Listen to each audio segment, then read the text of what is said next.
Good afternoon, Chairman. I can confirm it is now 4:10. The live stream has commenced and we are ready to start the meeting. Thank you, Sammy. Good afternoon and welcome to the Development Control meeting of the 3rd of February 2021. I would like to advise that today we will be using Zoom to provide a live stream to members of the public. Please can we ask that you bear with us as we are dealing with numerous internet connections and sometimes these can cause a slight delay. I would also like to advise that in light of yesterday's tragic news of the sad passing of Captain Sir Tom Moore, we'll be this evening partaking in the national clap for Captain Sir Tom at 6 p.m.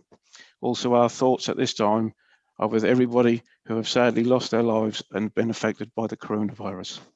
Thank you. Thank you, Chairman.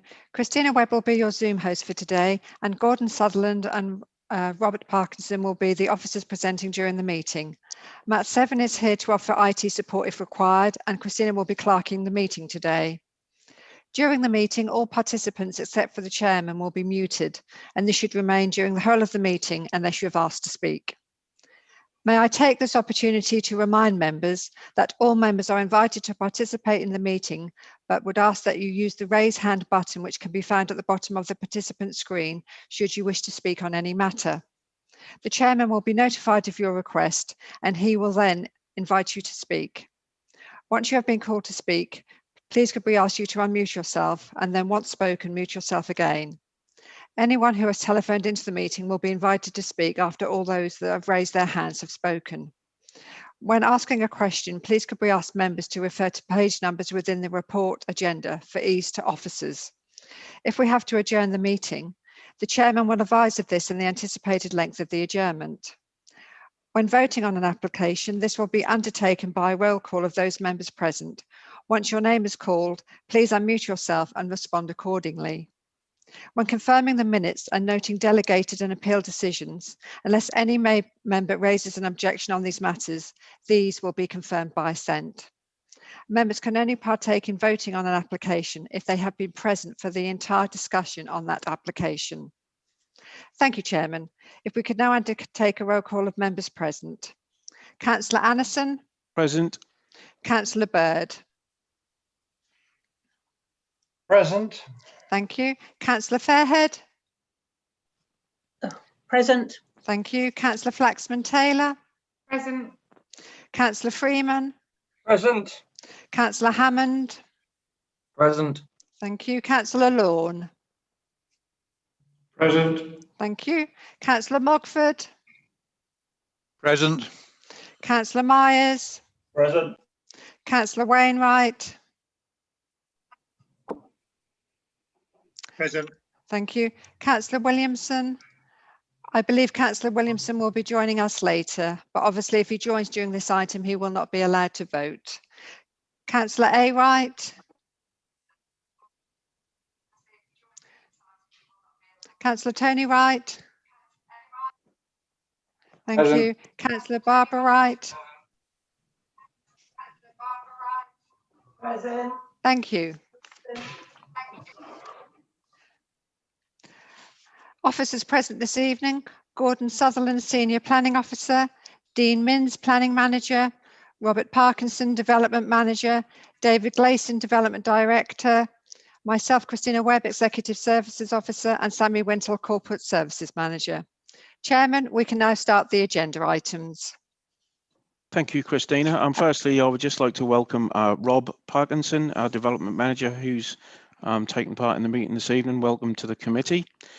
So we move to item number 1. Have we any apologies for absence, please? Chairman, I've received no apologies for absence. Chairman, sorry, could I just inform you that Caroline Watling, the monitoring officer, will be joining us at some point, but she's tied in another meeting at the moment, but she will be joining us hopefully at some point. Yep, thank you. Item number 2, any declarations of interest, please, if they could just raise their hand to Christina. Thank you.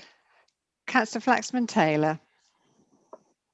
Yes, thank you, Chair. I'd like to raise a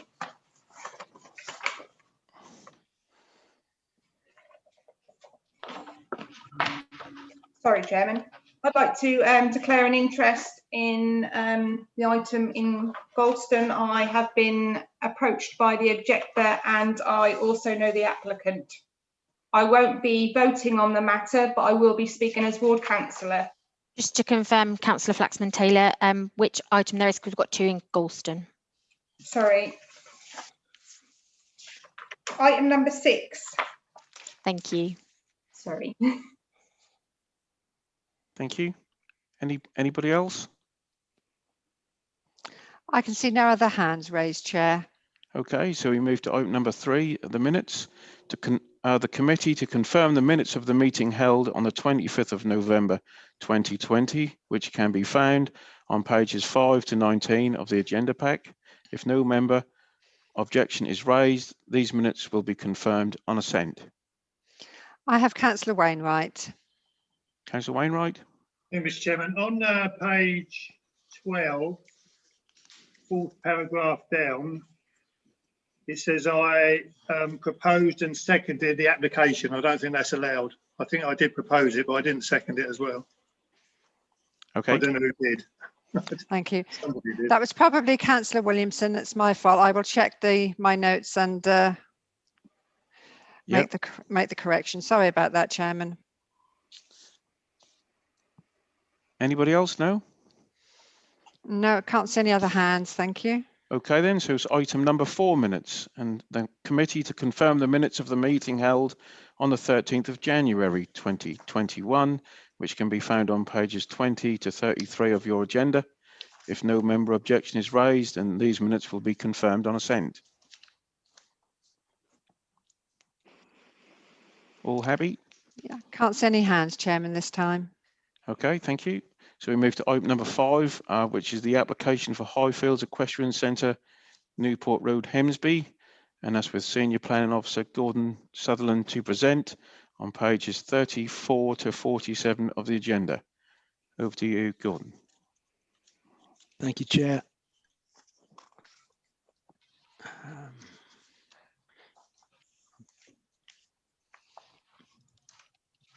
I think we're there.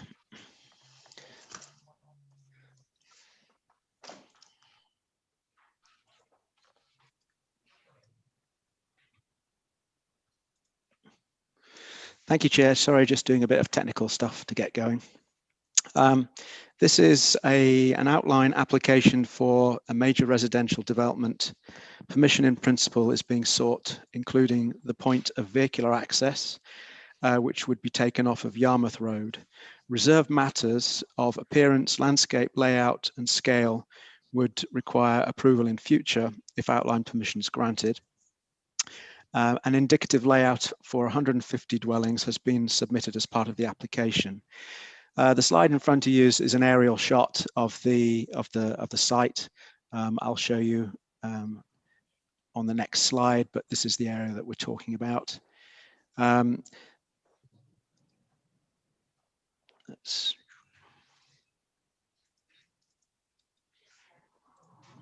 So here's the site on an OS map. It's 8.35 hectares, about 20.6 acres, and it comprises fields used as paddocks for grazing horses and a riding track around the exterior. The land is currently part of Highfields Equestrian Centre.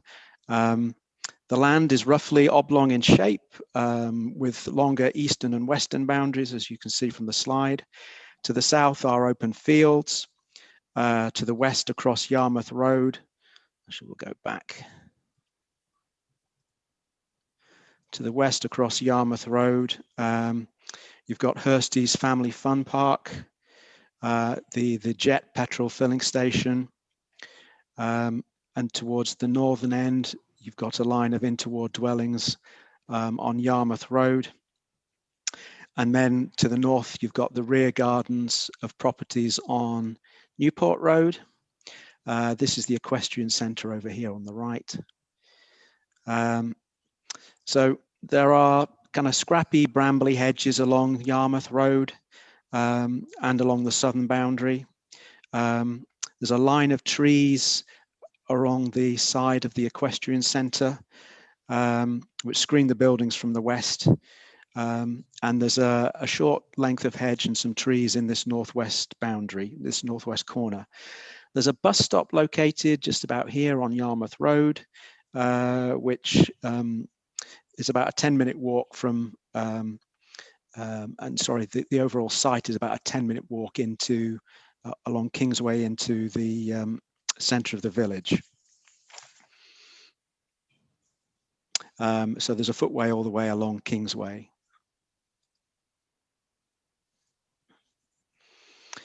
The site is located outside of the current village development limits of Hemsby, as saved in the borough local plan. And so residential development is not normally permitted here except in exceptional circumstances.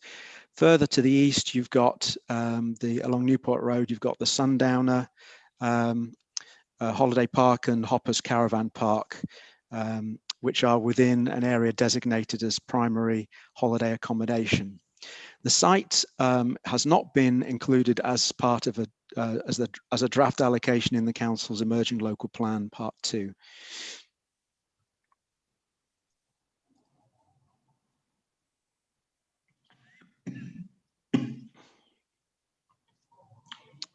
Oh, my mouse has decided not to play.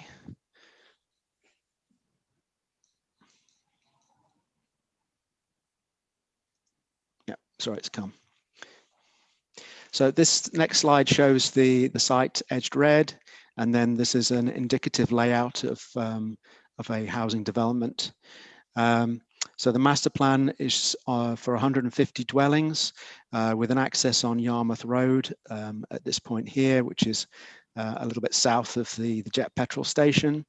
The master plan indicates open space in and around the site with a green corridor going east to west, a SUDS area, water detention up in the northern part of the site. Play space and publicly accessible open space, including urban drainage, would take about 4 hectares of the site. The remaining 4.2 hectares would be for the housing. The overall density would be about 35 dwelling units per hectare. A mixture of dwelling sizes and tenures is proposed, including 50% affordable housing. Supporting materials have been submitted with the application, and they refer to the standards anticipated to be accommodated in a new residential development, such as open space, play space, and the applicant is expressing a willingness to meet community infrastructure requirements to mitigate any impact of the development. No information, though, has been provided to demonstrate how the development could provide the indicated percentage of affordable housing. As I mentioned, access is shown off onto Yarmouth Road over here. There's also a bicycle and pedestrian access proposed in the northwest corner of the site there.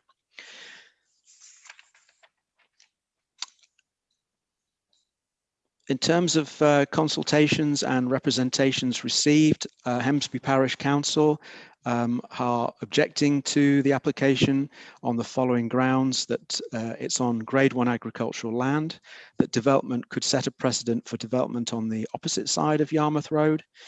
Further, that the road is extensively used by visitors in summer, so slowing and turning of vehicles in combination with a petrol filling station could be hazardous in this location. Impact on residential amenity of properties around the area. Questioning the adequacy of the sewerage system in the vicinity, potential conflict with pedestrians and vehicles on Yarmouth Road, where there is no footway, and overdevelopment of the village, also changing its character from its current rural character. At the time of writing, there were 33 representations. A further 5 have been submitted since the application has been coming to committee, and that includes a petition of 605 signatures opposing the development. The main points raised in the representations are around inadequate infrastructure to support more housing, schools, doctors, social services, water, sewerage capacity, etc. There was one letter of support for the affordable housing. The site being outside of the village envelope, loss of Grade 1 agricultural land, loss of green space and rural character, Housing has been approved on the Pontins Holiday Centre, so the village doesn't need houses for another 5 years. Yarmouth Road being busy in summer, as I mentioned, echoes what the parish had to say, and in terms of footways being hazardous for pedestrians and cyclists. Hemsby being a holiday destination, and therefore more development will spoil that character and have a negative impact on quality of life. Insufficient shops and services, no senior school, employment in the village being not that much employment in the village, and therefore householders would have to make journeys for employment, and the increased risk of flood. Internal and external consultees, what they have responded is set out in the report, as is the policy context for the application. So I'll turn to the assessment of the application.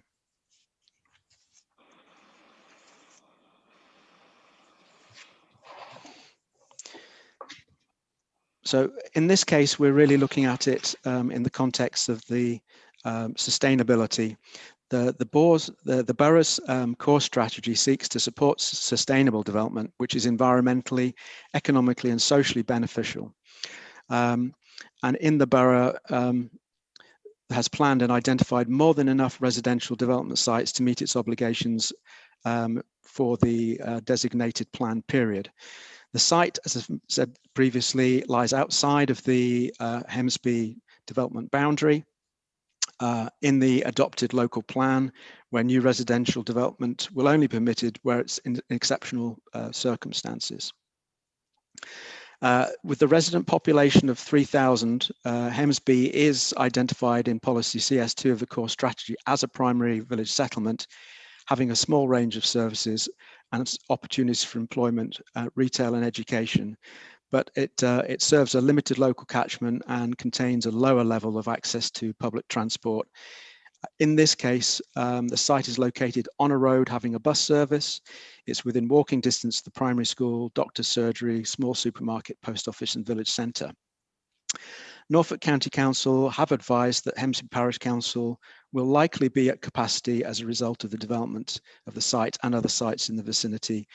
And further that Hemsby Primary School cannot be expanded on site, on its existing site, to accommodate new pupils arising from the development.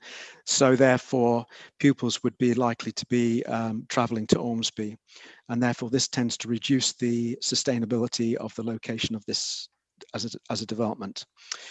Whilst it might be argued it's a reasonably sustainable location, it's not necessary to develop the property contrary to the development plan.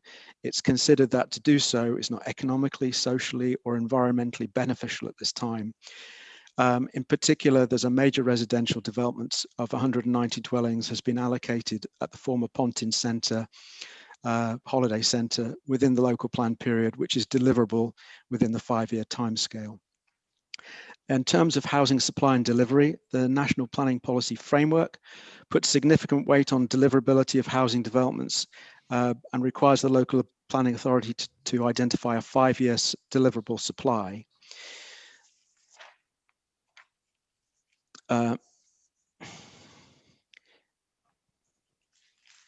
And where a 5-year supply cannot be demonstrated, the NPPF asks the local authority to determine applications in accordance with the plan. In this case, as of December 2020, the borough has a supply of 6.71 years, so the development is not needed. With regards to natural resources and agricultural land, policy CS11 seeks to safeguard and enhance the natural environment. The development of 150 houses would add undue recreational pressure on vulnerable habitat sites protected for conservation. The policy also seeks to protect high quality agricultural land. The larger part of the site is designated as Grade 1 agricultural land. Policy CS12 also seeks to protect that best and most versatile agricultural land as a valuable resource for future generations. So again, given a sufficient supply is deliverable elsewhere, including Hemsby and in the borough, it's not necessary to sterilise that asset. In terms of services, studies and assessments will likely show that by means of appropriate engineering and technical solutions, development could be serviced here. Hemsby also is a primary holiday destination in the borough, so it's not necessary to develop the site with associated disturbance to residents and visitors, visitors being the main driver of the local economy. In terms of affordable housing, information has been submitted to identify that 50% of affordable of the houses would be affordable, 75 houses for the development. However, there's no evidence has been submitted to demonstrate how that could be achieved or is viable in terms of the development of the site. So little weight should be given to that. When we come to final recommendation, I'll just also give you a quick tour of around the site. So here's a view along Yarmouth Road from the south, with the site to the east, and then looking from the northwest corner across, you can see the houses on the back of Newport Road. So this is the site generally. You can see the paddocks and the trail around the outside. You've got on the slide to the left, this is the entrance to the jet station and the family fun park, and then access would be in about this location on Yarmouth Road. Again, another site looking in, another picture looking in the site. This is the kind of boundary that we've got on Yarmouth Road, looking into the paddocks, and then again another one from a slightly different angle. So in this case, the site adjoins but is beyond the existing built-up settlement. It's rural in character.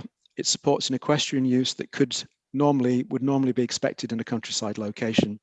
The village has a range of services, including doctors and primary school. The site is a half-a-mile village from the centre, half a mile from the village centre, with a bus stop at the northern part of the site. The core strategy does seek approximately 30% of the borough's housing requirements in primary settlements such as Hemsby, and has allocated a site of 190 houses on the Pontins Holiday Centre, for which planning permission has been granted, outline planning permission. In accordance with the central government planning policy, the council has an obligation to be able to demonstrate a 5-year housing supply. And in this case, as of December 2020, the council can demonstrate a supply of 6.71 years. The housing requirement for the borough can be met and exceeded by the number of deliverable dwellings with existing planning permissions and allocations in part planning in the local plan part 2. No information has been submitted with the application to demonstrate the deliverability of housing within a 5-year period. Further, no information is provided as to how 50% of that housing would be affordable. So at the time of writing, the applicant has not provided sufficient evidence also to rule out significant negative effect from associated recreation of protected habitats. And further, the proposal involves the permanent development of grade 1 agricultural land. Accordingly, it's considered that the development being outside of the town boundary would be an unwarranted intrusion in the countryside, place additional recreational pressure on protected habitats, and therefore is recommended for refusal as contrary to the development plan and the policies set out in 10.3. Thank you, Chair. Thank you, Gordon. Any members of the committee got any technical questions to ask the Senior Planning Officer, please? If you just indicate to Christina. Chairman, could I just advise you at this time that Carolyn Watling, the monitoring officer, and Councillor Bernard Williamson have now joined the meeting. Yes, yeah, okay. And I have Councillor Fairhead like to ask a technical question. Yes, Councillor Fairhead.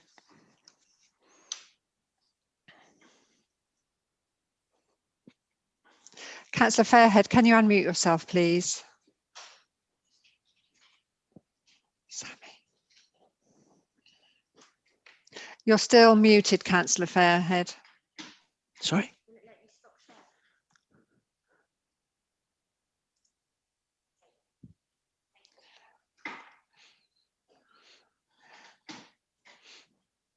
Sorry You're- about that. I lost the That's all screen right. and I couldn't No, get that's back. all right. I could see you just frozen.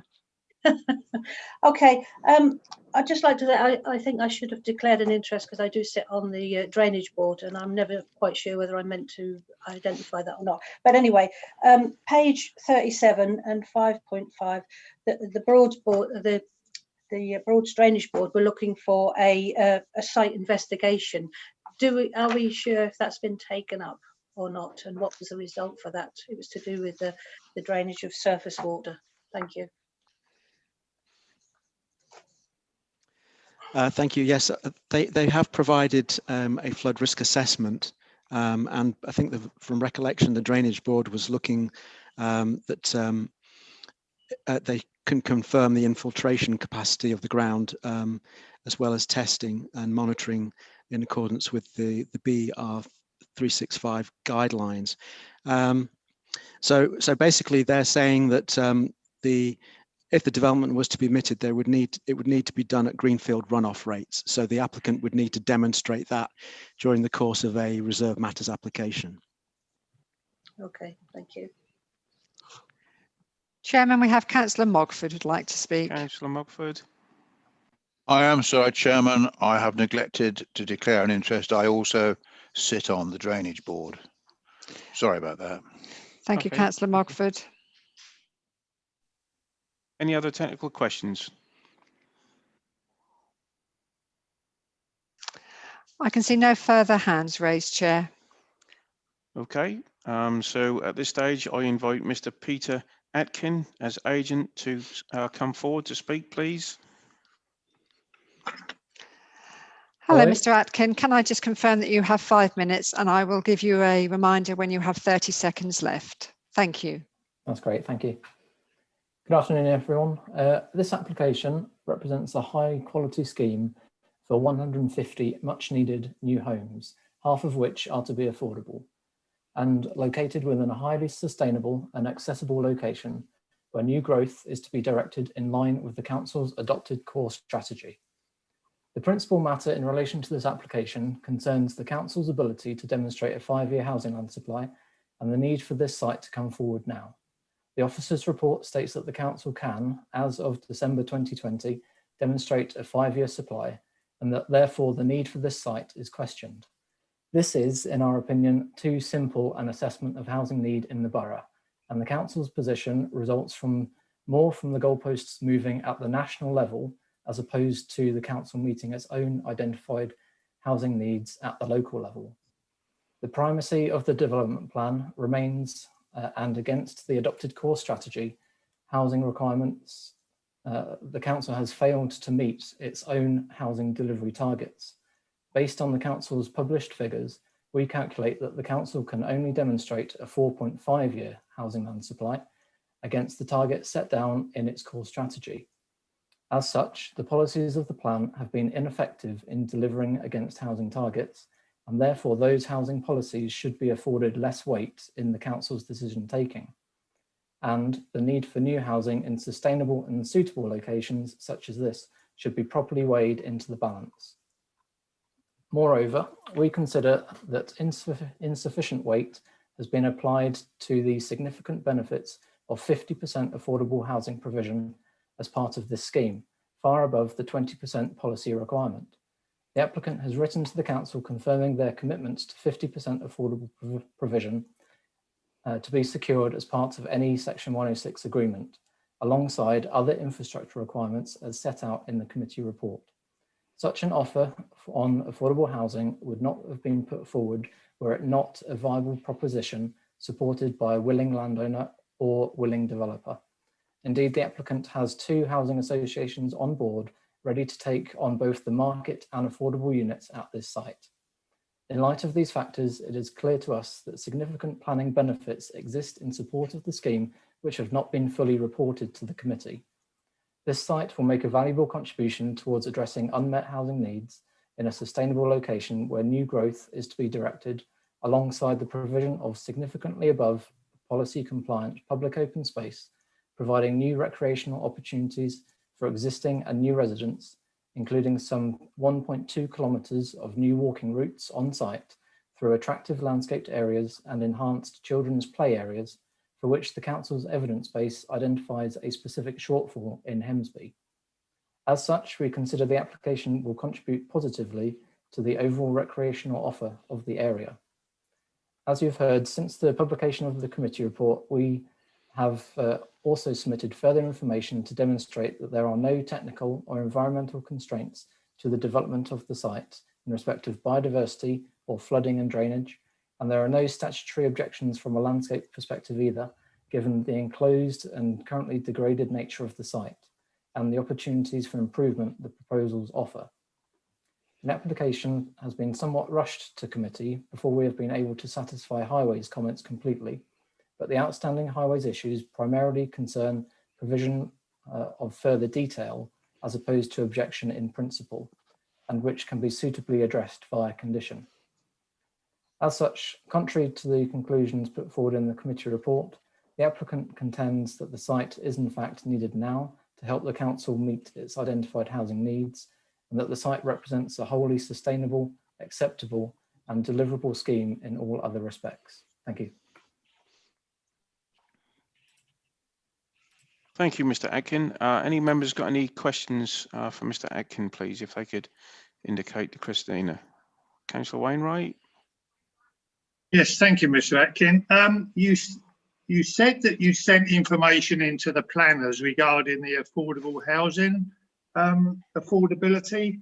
Obviously, the report that we've got, it says no information has been provided as to how 50% of the housing would be affordable. Quite clearly, you've just said you've got some, you and the landowner have got some housing associations interested in the development. Can you just tell me when you send that information in? Because I would be interested in seeing it. Yeah, so, yes, certainly. So we have written to the planning officers to confirm the applicant's commitment to delivering 50% affordable housing as part of the Section 106 agreement. It is true we haven't provided a viability assessment in order to demonstrate that. However, part of my speech, I mentioned that the application has been somewhat rushed to committee, shall we say, and we were given 2 working days notice in order to provide that viability evidence, which wasn't possible, unfortunately. But I can confirm that we do have operators and housing associations lined up and ready to take on the site should planning permission be granted. Thank you. Mr. Chairman, sorry, could I just ask one of the planners to comment on that? Yep, Gordon. Yep, thank you, Chair. As per the report, we haven't had that information with regards to the viability of the affordable housing offer, so that's as reported absolutely correct. The application has been taken to the committee at the first available opportunity in order to determine the application. The applicant has been wanting us to do so. Okay, thanks, Gordon. Any other questions for Mr. Atkin, please? I can't see any other hands raised at this time, Chair. Okay, thank you. Thanks, Mr. Atkin, for your time and your input. Thank you. Thank you. So I now call on Ms. Hannah Gray to come forward as an objector to the application, please. Hello, Mrs. Gray. Just to remind you that you have 5 minutes to speak to the committee, and I will give you a reminder when you have 30 seconds remaining. Thank you.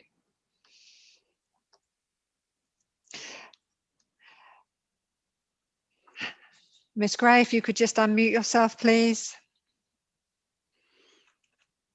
Hello. Thank you. Hello. Can you hear me? Yes. Yes. So you have 5 minutes, and I will give you a reminder when you have 30 seconds remaining. Okay, thank you. Thank you for letting me speak today. My name's Hannah Gray and I'm a resident in Hemsby. I work at the UEA managing sustainable development research projects, and I've previously worked at the Broads Authority as an environment officer for 12 years. I'm part of the Hemsby Neighbourhood Plan Steering Group, which unanimously objects to this application, and I'm going to speak on behalf of the group today. Whilst we appreciate Hemsby is at an early stage in the neighbourhood plan process, our progress so far has given us the opportunity to collect views on the Highfield development proposal. The opinions are clear. The community wish to protect this area. Approximately 80% of respondents in our recent neighbourhood plan survey were against the development of this equestrian site. The main areas of concern are losses of green space, rural business and farmland, as well as flooding, housing quotas and transport issues. So green spaces. One of our proposed local green spaces for the neighbourhood plan is a 4-hectare area at the northern part of this Highfield site. We are proposing to protect this green space because our survey showed it is valued by villagers for its wildlife, tranquility and recreation. Highfield is the site of a rural business, an equestrian centre, which is well used by local people. Turning a site from a rural industry to residential housing is contrary to local plan. The site also has wildlife value, providing habitat for invertebrates, mammals like hedgehogs and deer, farmland birds and birds of prey. And the site has heritage value. A 14th century crossbase, a scheduled monument, is located on the edge of the site, and the associated documents show potential for further archaeological interest. Most of the land is Grade 1 agricultural, so this is a further reason against development. Next, flooding. Highfield is within the Hemsby critical drainage area. One of the main local concerns is the increased risk of flooding. Hemsby has a history of surface water flooding, which has occurred along the nearby Yarmouth Road and Newport Roads. Some properties have been flooded inside and out. The references to flood risk in the application documents are presumably based on an assumption that the sewerage system functions correctly during intense rainfall events. But experience of local residents in the past 20 years is that the pumping station in Yarmouth Road has failed numerous times, leading to significant flooding from the foul sewer. The 2014 flood event in Hemsby was caused by just a 1 in 12 year rainfall event.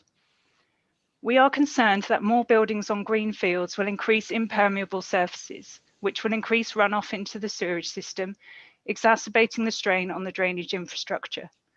We notice there is a proposal for swales and an attenuation lagoon, which heightens our concerns about development of the site if this level of flooding mitigation is deemed necessary. There may be impacts on home insurance premiums and resale implications for the new houses.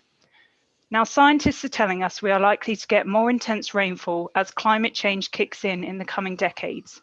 And we know that the drainage within Hemsby is already insufficient during periods of intense rainfall. So placing more pressure on the system through this development is not sustainable development. Transport. The site is outside of the development limit, as we've heard, and it lacks footpaths on the Yarmouth Road. Now, the accompanying documents say Hemsby Primary School will be at capacity, so the expectation is children from these houses will have to attend other local village schools. This raises issues on how they will travel safely to school, when there are no appropriate walking or cycling routes between the villages. This is going to lead to an increase in local car usage rather than proper sustainable transport options. Norfolk County Council's transport plan has 6 strategic aims, which includes delivering sustainable growth, reducing emissions, improving road safety, and improving accessibility. This proposal does none of those. Housing quota.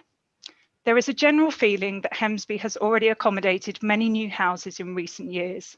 There's been 185 new houses between 2010 and 2020, and this doesn't even take into account the 190 houses that will be built on the Pontin site. Surely Hemsby has already taken its fair share of large housing developments, each of which adds more strain to our local services, in particular our medical centre. Ms Gray, you have 30 seconds left. Thank you.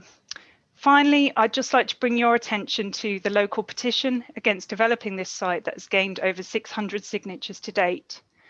With this strength of community feeling and all the policy objections, the Neighbourhood Plan Group calls for the committee members to refuse this application. Thank you for listening. Thank you, Ms Gray. Any members got any questions for Ms Gray, please, because they just indicate to Christina, please. I can see no hands raised, Chairman. Okay, thank you. Thanks, Ms Gray, for your time and input. Thank you. Thank you. Okay, then so we move to call on Mr Keith Koiraku from the Parish Council to come forward, please. Yeah, thank you, Mr. Chairman. Good afternoon, Mr. Chairman and members of your committee. Can you hear Mr. me all right? Kyriakou, yes, we can hear you. Just to remind you that you have 5 minutes, and I will give you a reminder when you have 30 seconds remaining. So please go ahead. Lovely old job. Thank you very much. I'm Mr. Keith Kyriakou. I'm the chairman of Hemsby Parish Council. I represent the Parish Council and the majority of Hemsby.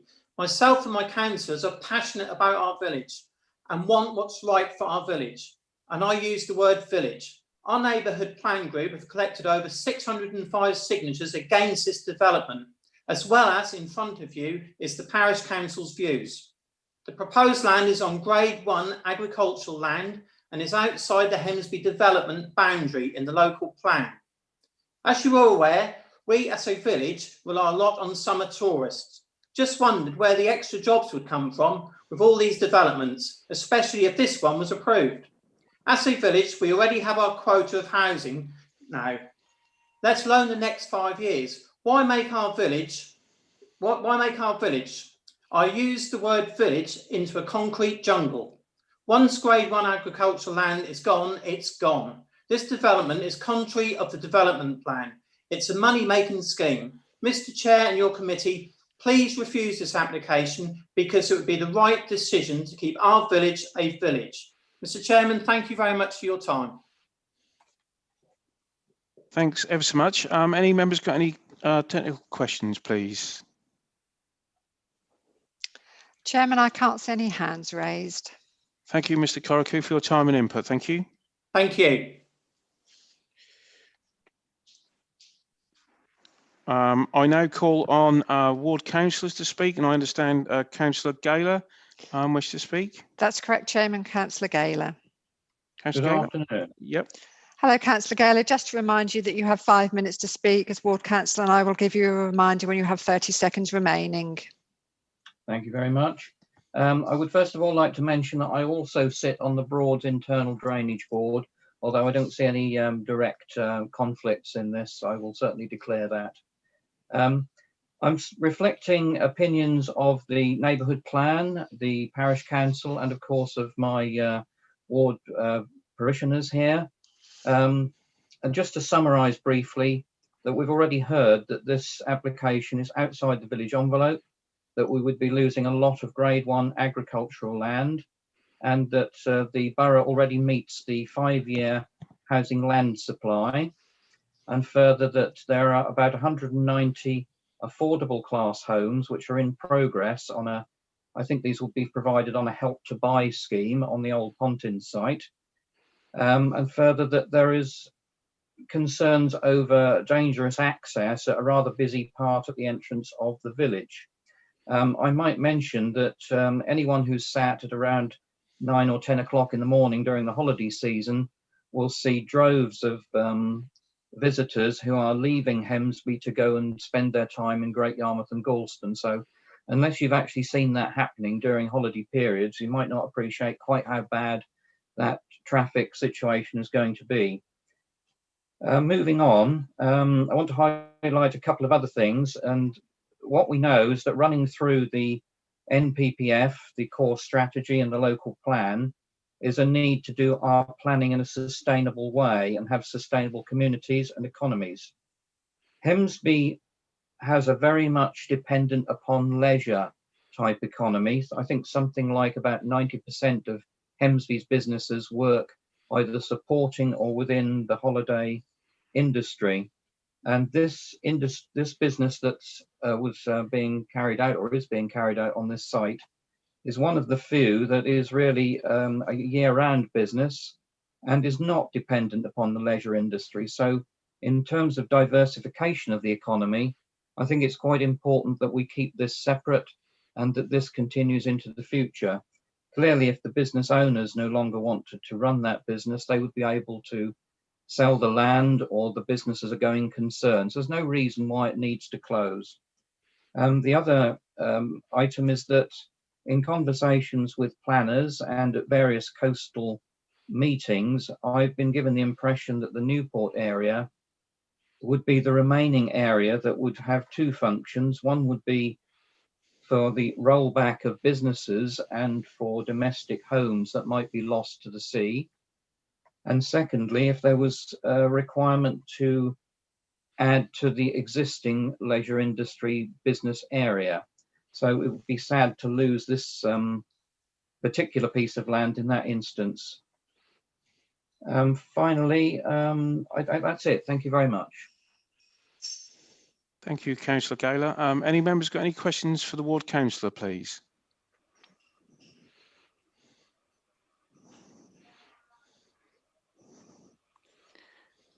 Okay, thanks, Christina. Thank you, Councillor Gaylor, for your time and input. Thank you.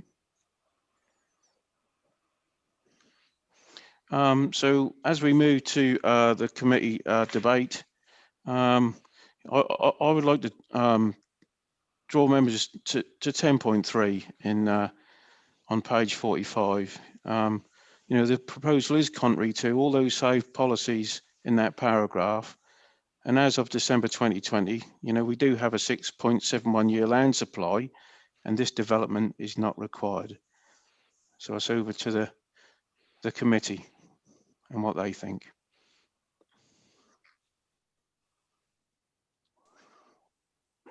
Move the officer's recommendation, Mr. Chair.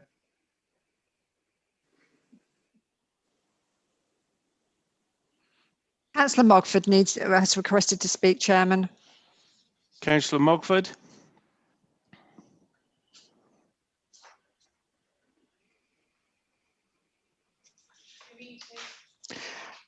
Councillor Mogford, can you unmute yourself, please?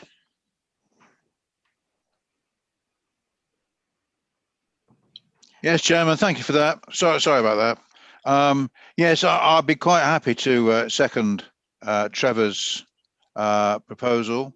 That you know, I think the proposal, having listened to everything that's been said, is certainly contrary to all our policies as set out in 10.3 on page 45, and I support Trevor's recommendation to refuse the application.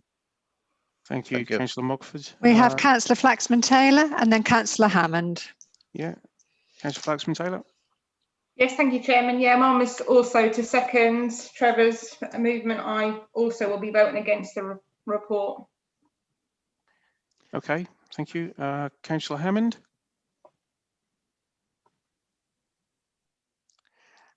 Councillor Hammond, you're frozen. Thank you, Chair. Yeah, again, I was going to second it, but I also believe it's the right thing to do with the amount of flooding that always happens by Beach Road on Yarmouth Road there every time we get heavy rain.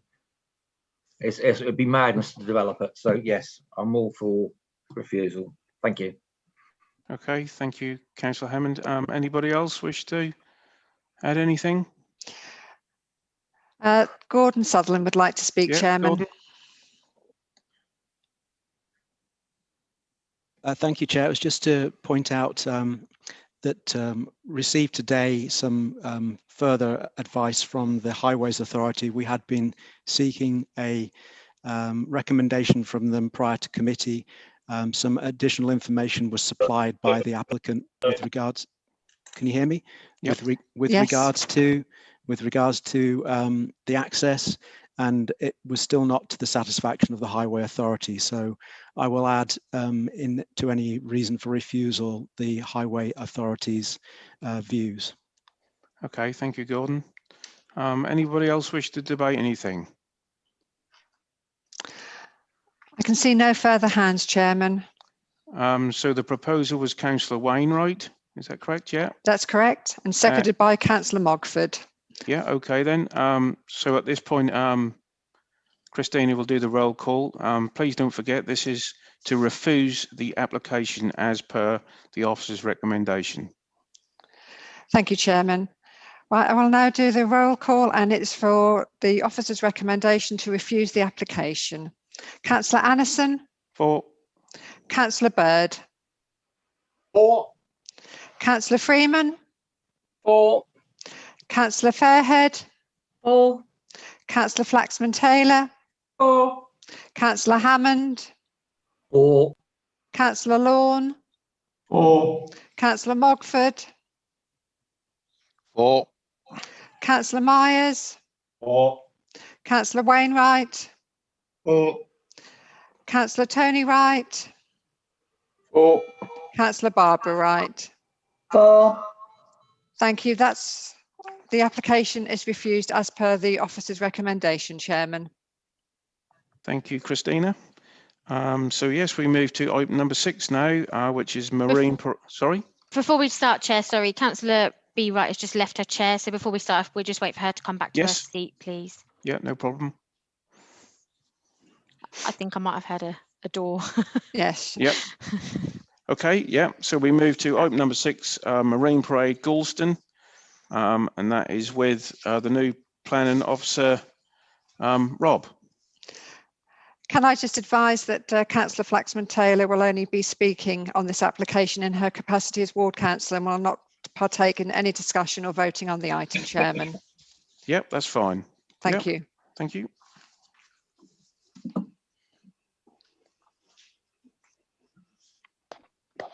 Okay, Rob. Good evening, everybody. Thank you, Chair, for inviting me to speak. No problem. I had assumed that the presentation would be presented to you. Is that for me to do? I can quickly call it up and share my screen if you like, but sorry, I thought that there was a different arrangement. If you can, Rob, that would be really helpful. If you can just share the presentation, that would be really useful. Thank you. Yeah.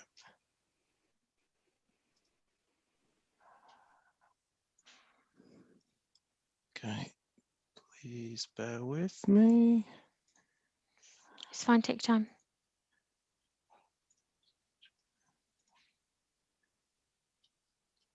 Oh, it seems to already be working.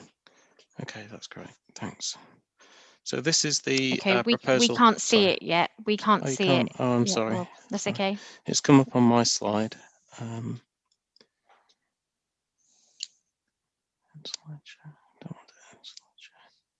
Share the screen.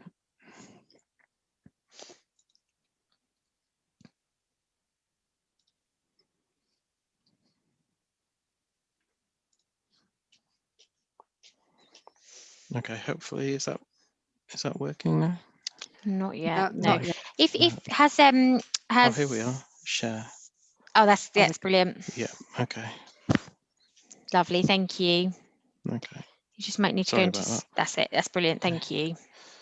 When we come to the next item, I'll need a couple of minutes to go and find that in the system again. No, that's absolutely fine. Thank you. But that's fine. Okay, so this is a full application for a new dwelling to be provided in the space of an existing dwelling in Galston. The proposal's on Marine Parade. It's currently a detached house. The aerial photograph here shows it better.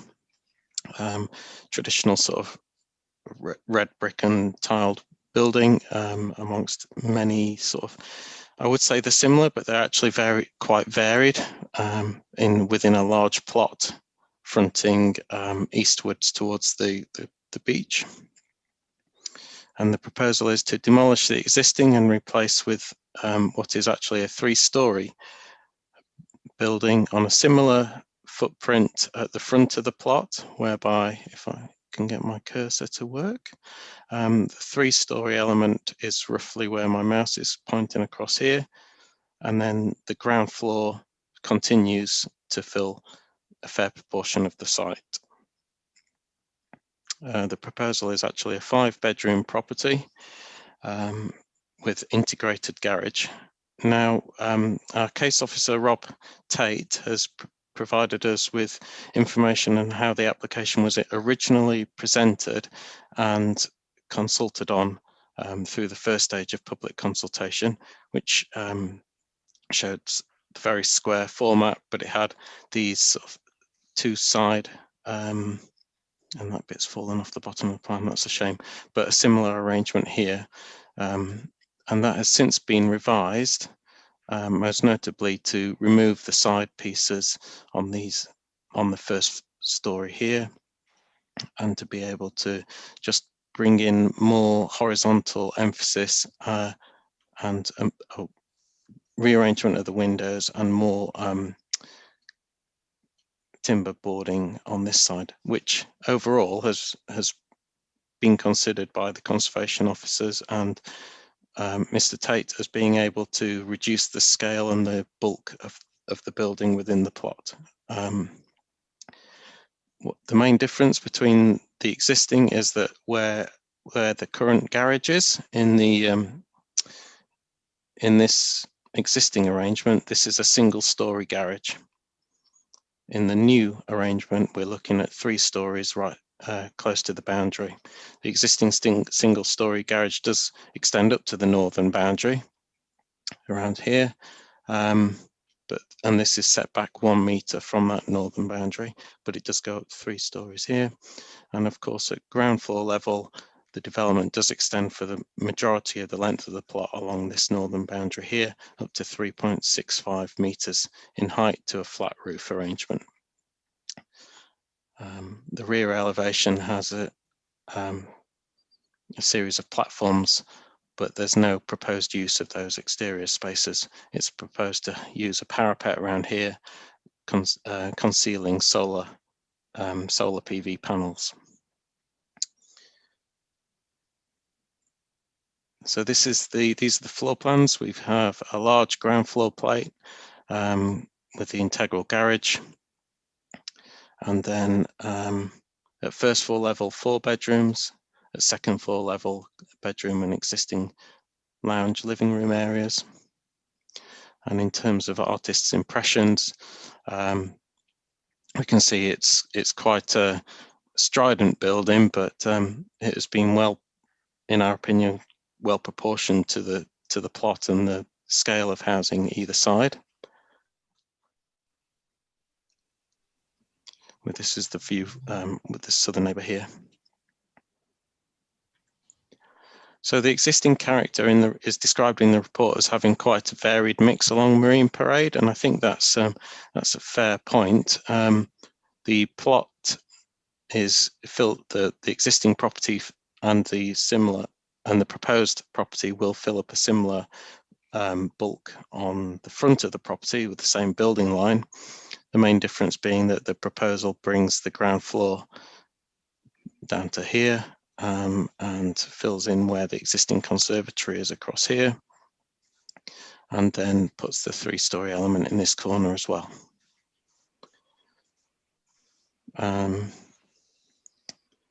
So in terms of the concerns that have been received from some of the neighbours include a loss of outlook towards the east, impact on overshadowing of gardens and windows to the neighbours to the north and to the south, overlooking of the neighbours to the south, and in some respects to the properties to the west on Victoria Road. This is the local character and vernacular. You can see it's predominantly single dwellings per plot, so detached dwellings, 2 stories mostly, but some areas do rise to 2.5. Some elements of arts and craftsy style architecture, but quite varied. The defining characters being the distances between the dwellings. At the moment, there's an existing distance of 2 meters here, and of course the garage provides a separation to the northern neighbour. Elements of projecting windows and being able to view down Marine Parade to the south. This is just showing the relationship between the neighbours to the south and the amount of screening and things in place towards the neighbours on Victoria Road.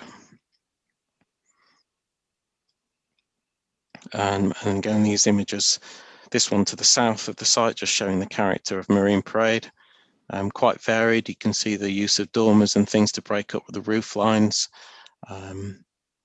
General consistency of building plot and open frontages, and similarly to the north, quite a varied character. Roof angles sort of coming towards the front and also parallel to the road. Mix of different styles and features.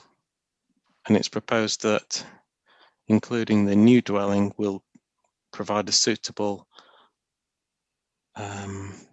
these ones provide a suitable infill that will maintain that scale and character and provide the variety throughout, provide the consistency of variety in the housing.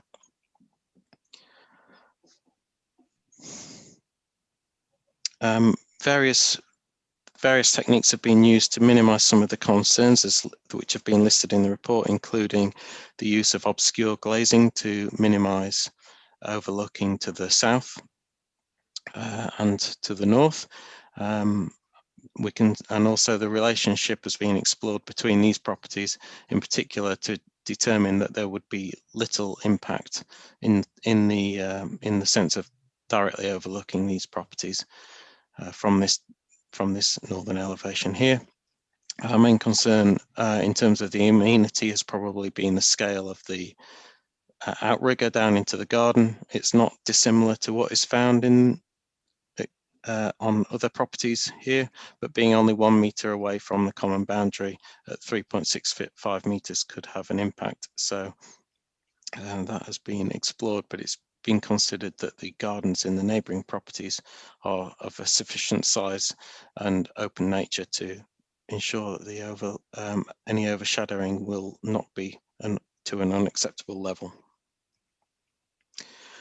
There's been some concern about the relationship to the conservation area, which the conservation area is adjacent, but it's on this side of the road, on the east side, and it's considered that that would be, it would not be detrimental to the setting of the conservation area, even with what is quite a contemporary design. And so the report proposes conditions which I consider should be expanded to include the materials to be determined, and we've also explored the possibility of putting on conditions to remove permitted development rights for removal of outbuildings and extensions, and to prevent any additional windows or openings being added. And plus, we're suggesting to remove the PD rights to use the flat roof as a balcony, so that minimise any activity and overlooking directly into gardens. And I'd like to suggest, Chair, that if members are minded to agree, that we add an extra condition saying that there shouldn't be any demolition of the existing dwelling until a contract has been put in place for the redevelopment of the site, in order to prevent harm to the setting of the conservation area and to reduce the time between developments occurring. So I think that's the end of my presentation. I'll just stop that screen sharing.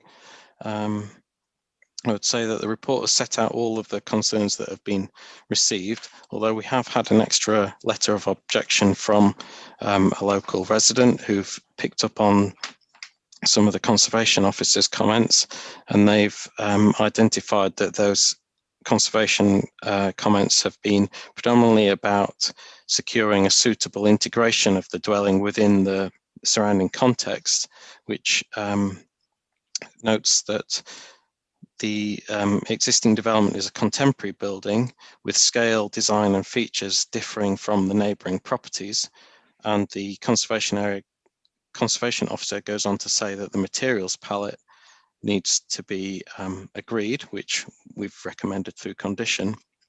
But the comment from the representation that's been submitted this week is that the scale, design and features do differ from the neighbouring properties, and therefore there would be a conflict in the character of the development, even if the materials are secured to an acceptable palette. So but I do think that that has been addressed within the report already, meaning that the development has identified the concerns and addressed them as best we can, and the scheme is overall recommended for approval. Thank you, Rob. Any members got any technical questions for the planning officer, please? Councillor Hammond. Councillor Hammond? Councillor Hammond? Yes, thank you, Chair. Yeah, thank you, Chair. I do believe we've already passed two contemporary type ones along Marine Parade, haven't we there? So it wouldn't really be out of keeping to have another contemporary one. Okay, that's not a technical question, is it? Is that the question? Yes, we have. Well, yeah. Well, Dean said yeah. It is because he's saying it's contemporary, but we've already got contemporary ones. That's all I want to confirm. Yeah. Okay. Councillor Myers. Yeah, thank you, Chair. Just looking at the elevations on the plans, I'm assuming that even though it's a 3-story, the height of the elevations compared to the adjoining properties is negated because it's a flat roof, whereas the adjoining properties are pitched. Rob, shall I come in there, Chair? Yep, please. Yep. Yeah, I would say that although it is 3-story, the top of the flat roof does match the ridge line of the existing dwellings either side, and so yeah, as you say, the scale is in proportion to the rest of the street scene and the townscape in that particular part of Galston. The scale has been reduced in terms of its bulk and its appearance by insetting that second story, that top floor slightly from the outside. So there's a good sort of almost a tapering, which is also sort of reflective of the hipped roofs in the area. Obviously, it's not as dramatic as a hipped roof would be, but it does reflect some of the character in that respect as well. Thank you. Anybody else got any technical questions, please? Councillor Hammond's hand is still raised, but I'm not sure if it's a legacy hand, Chairman. No. Okay. No. So no other questions, no? No other hands raised at the moment, Chair. Okay, thank you. Thanks, Rob. We have no agent or applicant wishing to speak on this item. So I now call Mr. Burwood to come forward as an objector to the application. Mr. Burwood. Hello, Mr. Burwood. Can you hear me? Yes, I hear you. Thank you, Mr. Burwood. You have 3 minutes and I will give you a reminder when you have 30 seconds remaining. Thank you. Okay, thank you. Thank you. Hello, we live next door. We believe the planning report completely underrepresents neighbours' objections, so we hope committee read the objections as sent in rather than accept the summary in the report. There are many parts of section 9 which are factually incorrect or omit key points. They all seem to be biased towards the proposal. I cannot detail all in the time allocated. Our greatest concerns are loss of privacy and the overbearing nature of the proposal. 9.8 states that the solid walls on the second floor sides mitigate the overlooking of our property. They do not. In fact, they are only balustrade height. An occupant can walk into the balcony or along the side. They can look directly into our daughter's Velux bathroom window, see her using the toilet and going in and out of the shower. They can also look directly into our ground floor living room through the Velux windows at the rear. 9.8 also states that the overlooking of the neighbouring gardens is not significant when compared to existing. We cannot agree. First and second floor living areas are much more likely to be occupied through the day than the current first floor bedroom. 9.4 states there are already 2 flat roof properties on Marine Parade. What it doesn't say is that they are of traditional construction and only 2 stories, where the proposal is 3-story. Last year, the committee rejected proposals for a 3-story development with a flat roof at number 70. This went to appeal and was upheld by the planning inspectorate, who stated the proposed alternative design would harm the character and appearance of the surrounding area, contrary to local HOU 07 and to paragraphs 124 and 127 of the National Planning Policy Framework. The current proposal has the same traits. Section 9.5 and 9.13 suggests negotiations have been made to overcome the impact of the scale and mass of the proposal. It is true there has been a reduction in overall volume of approximately 3%. The second floor width has been reduced by approximately 8%. It is true there was another applicant for contemporary property at number 40, which was, number 50, which was accepted after the second story was reduced to 50% of the width of the first and 34% of its living area. Mr. Burwood, you have 30 seconds remaining. This is on a wider plot, so it does not look so out of character. We're not against contemporary buildings, but they need to be in the right setting. This building would suit a larger plot where it has some space around it. We believe Marine Parade is quite an important road in representing the borough and urge the committee to consider this very carefully before they set such a precedent. We have also been aware that some of the committee are friends of the applicants, but trust they will remain objective and impartial. Thank you for your time. Thank you, Mr. Burwood. Any councillors on the committee got any questions, please, for the objector? There's no hands raised, Chairman, at the moment. Okay. So thank you, Mr. Burwood, for your time and input. Thank you. Thank you. So I now call on Councillor Flaxman-Taylor as ward councillor to speak, please. Yes, thank you, Chair. Councillor Flaxman-Taylor, you have 3 minutes, and I will give you a reminder, 30 seconds. Thank you. Thank you. So I'm going to echo several issues which are already outlined in the application. As stated in item 1.2, the impact on the conservation area is very important and cannot be understated. Item 2.3, the Conservation Officer's consultation states it appears to be an improvement, but that there is no record of a first consultation and what was said. The response does not give a clear guidance and leaves it to the officers, which indicates uncertainty. Section 5.2, Policy A1, Amenity. The report does not justify how the proposals comply with Policy A1, which says consideration should be given to the form of the development and its impact on the local setting in terms of scale, character, and appearance. Excessive or unreasonable impact on amenities of occupiers of existing anticipated developments in the locality. Overlooking and loss of privacy, loss of light and overshadowing buildings and structures which are overbearing. Item 6.10, paragraph 1 to 127C states, proposals should be sympathetic to local character and history, including surroundings, built environments. Item 9.4, there are only 2 flat properties along Marine Parade, as stated. One is an Art Deco and the other is a traditional brick-built design and not in any way postmodern. Item 9.5, the revised plan has very minimal changes to the original submission, none of which address the concerns of the neighbours, apart from the reduced second floor story adjacent to number 46, which is pointless as it does not mitigate the overlooking issues. Item 9.6 states that there is a 2 metre between the proposal and number 46, but scales approximately 1.5 and the first floor overhangs this space. Item 9.8 is incorrect when it states the proposal would have minimum impact for the occupiers of number 46. It states concerns have been raised but overlooking into the Velux window on the northern elevation, which provides light to the ensuite, and as part of the revised plans, the balconies now have solid walls to the side, which mitigates this. This is not true to say. These walls are solid as they are only to bolstered height, which does not mitigate the issue and still allows for overlooking. In fact, the plans indicate the balcony running the whole length of the southern elevation would create additional overlooking. Item 9.9 is incorrect to say the proposals will be located 2 metres away from the boundary. You have 30 seconds remaining. Thank you. When it is stated that it is 1 metre.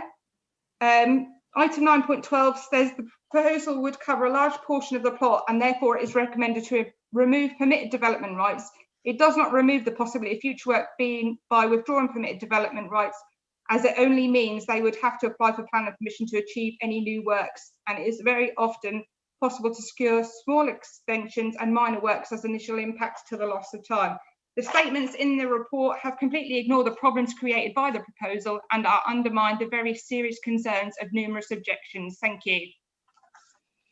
Thank you, Councillor Flaxman-Taylor. Any councillors got any questions for the ward councillor, please? I can't see any hands raised, Chairman. Oh, sorry, Councillor Tony Wright.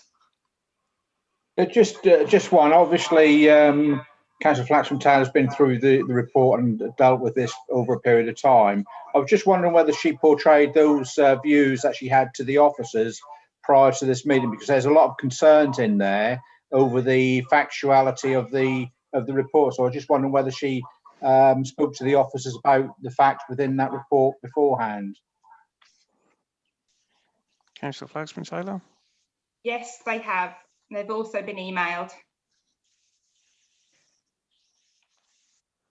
Okay. Did you got the response from them, Emma, then, yeah?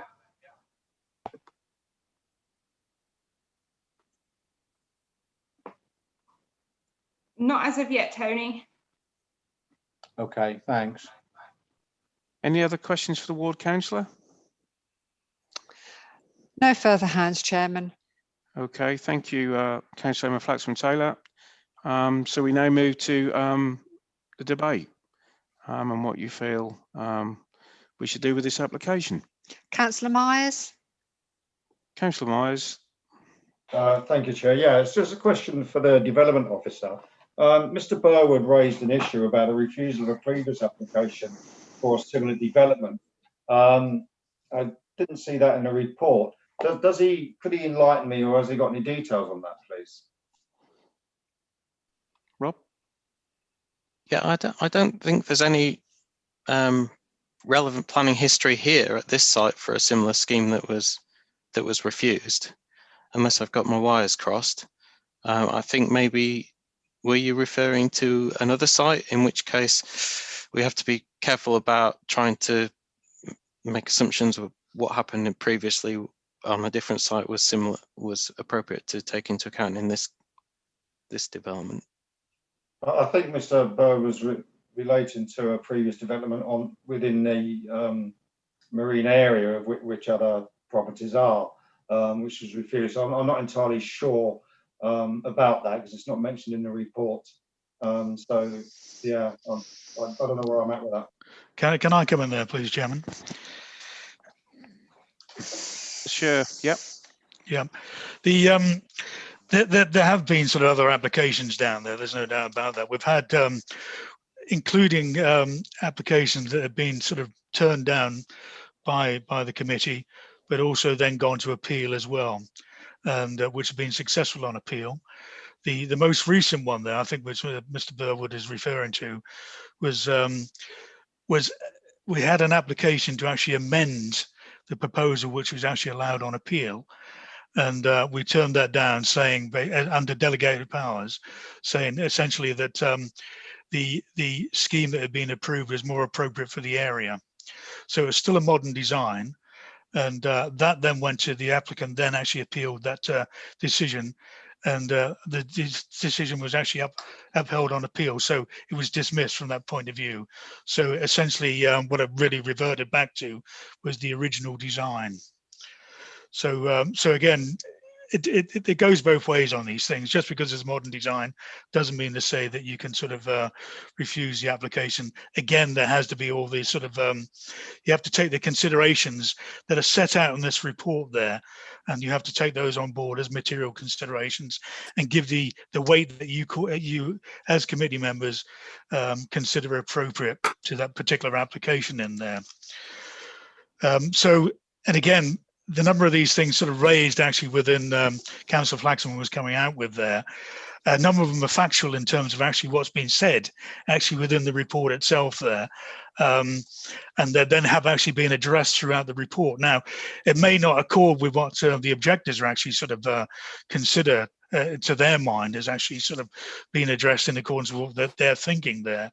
But again, to my mind, and actually looking at the reports, the case officer has actually assessed the application as in accordance with his as the case officer. Let's put it that way. There are certain things again that he's actually sort of brought out within that, looking at the impact upon the conservation area. Yes, that's been mentioned actually within the report itself, and you can't argue with that. The fact is actually being detailed and highlighted as well. Again, it's not actually within the conservation area, but again, it can be actually upon the setting of the conservation area. So again, you have to consider that as part of what do you weight you'd actually give it as part of that as your considerations there. In terms of the conservation officer's first report there, I've had a look on, certainly on the website. They're not, if you don't mind me carrying on with this, Chairman, for the moment. the conservation officer's first comments are not on the website, and so I confirm that. But you do actually receive the second comments for the conservation officer are actually on the website to actually sort of read from that point of view. And again, the conservation officer is a consultee within this, as well as obviously other sort of consultees as well, including neighbours who are obviously invited to comment on the application there. And I believe there was a comment about sort of the response was being flowery in there as well, but again, that's a matter of interpretation on there. Amenity is also mentioned within the report as well, policy A1. And again, that's something for you to consider in the contents of the report again there. And there is a section later on, and I think it's back at sort of 9.8 there again, where it also looks at the comments made in terms of amenity again. So there's an assessment of the impact of amenity of this development actually on amenity of the locality. Again, the objectives may not agree with that, but the assessment is actually in there as well. And again, it's then down for members to consider the weight that you accord to both the report and obviously when you look at the plans which are within the committee pack, you can see those for yourselves as well there. In terms of the actual scale of the development, yes, it has been sort of altered along the way there, and in accordance with, and we've had sort of the in-house architect look at this as well, who's also a qualified architect to look at the application, and he's come up also with these various sort of design improvements there, and also to reduce the sort of impact upon the neighbours. You've got a large extension out the back there. There's a large projection going out there as well. What members also have to consider is that when permitted development rights, and we've sort of mentioned, and we're suggesting that, yes, you take away the permitted development rights.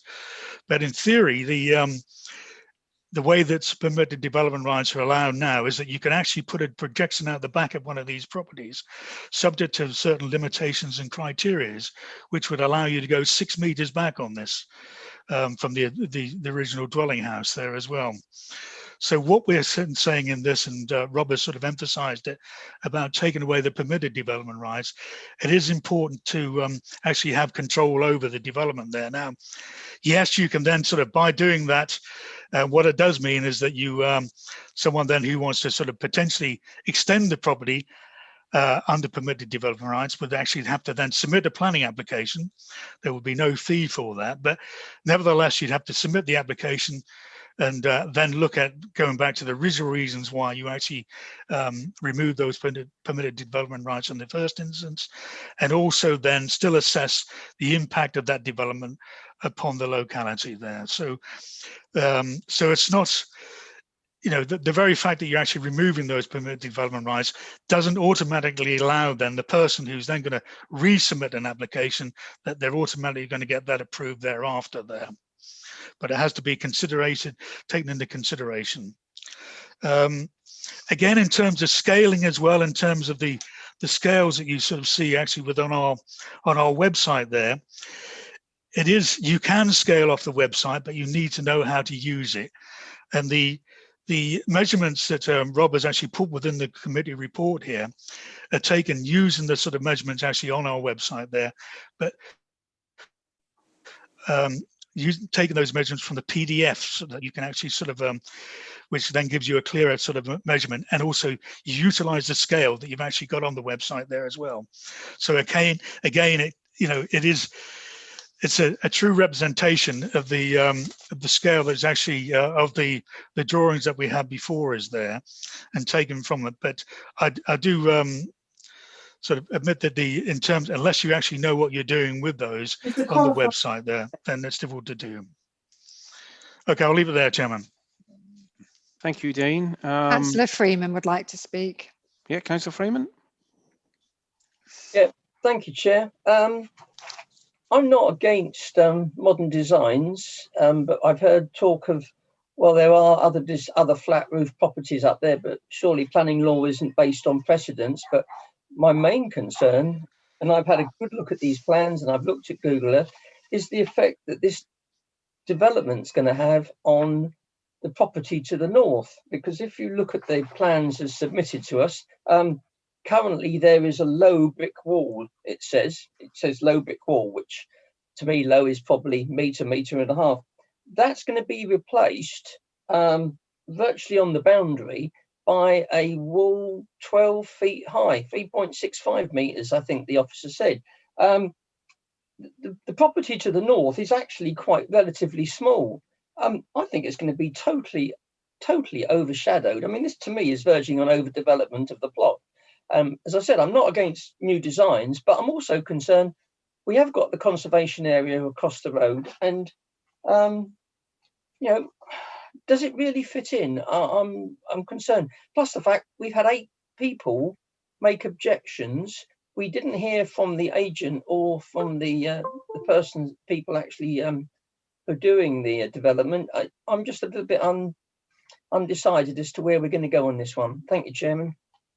Thank you, Councillor Freeman. Did Rob just want to come in there? I was just going to offer, Chair, that we can run through some of the slides and the plans and the aerials again, if it would help members. I'm aware that I sort of skipped through them pretty quickly previously, so I apologise for that. Happy to help if people want to explore that further. Yeah, if you could just go through them again, that'd be helpful, Rob. We also have Councillor Wright waiting with a question. Okay. If you'd like to take those questions, Chair. Yeah, Councillor Wright. Yeah.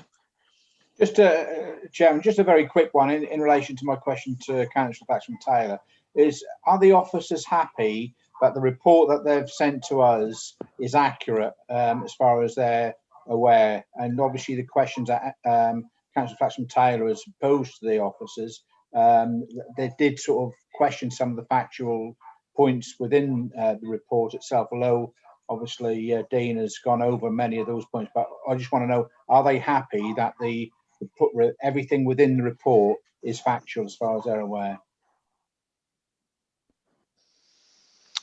Yes, we are. Okay. Thank you. We also have Councillor Mogford. Yeah, Councillor Mogford, go ahead.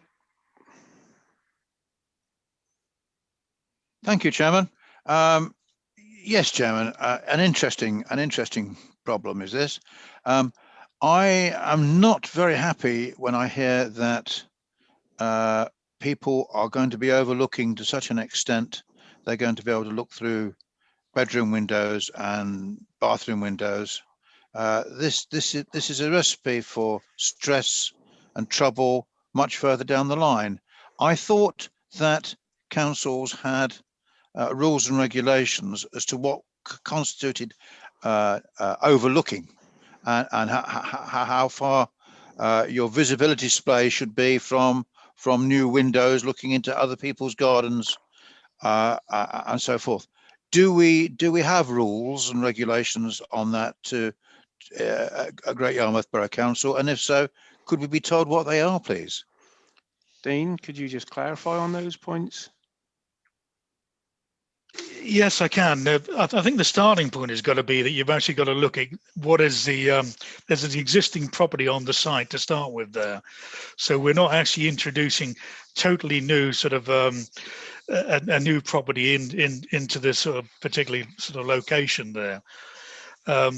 So, you know, you take that into context, and we don't actually have any specified rear garden sort of back-to-back distances and what have you on there as well, and it is a matter of judgment on these matters as well. If you look at within your committee report there as well, you've got sort of if I can just find the page on it, you've got the floor plans there as well, which is sort of on page, not page 60, is it? Where are we? Page 58, 59, you've got the elevations, and then beyond that 60, you've then got the floor plans as well in there, if I've got it correct. I'm looking at the screen over here. I've got us got the plans up on the internet there as well. Yeah.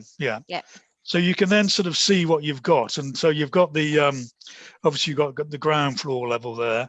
You can see the windows that you've got sort of front and rear. Now on the first floor plan, there's no sort of there's no windows on the side elevations of those, but there are on the front and rear, and obviously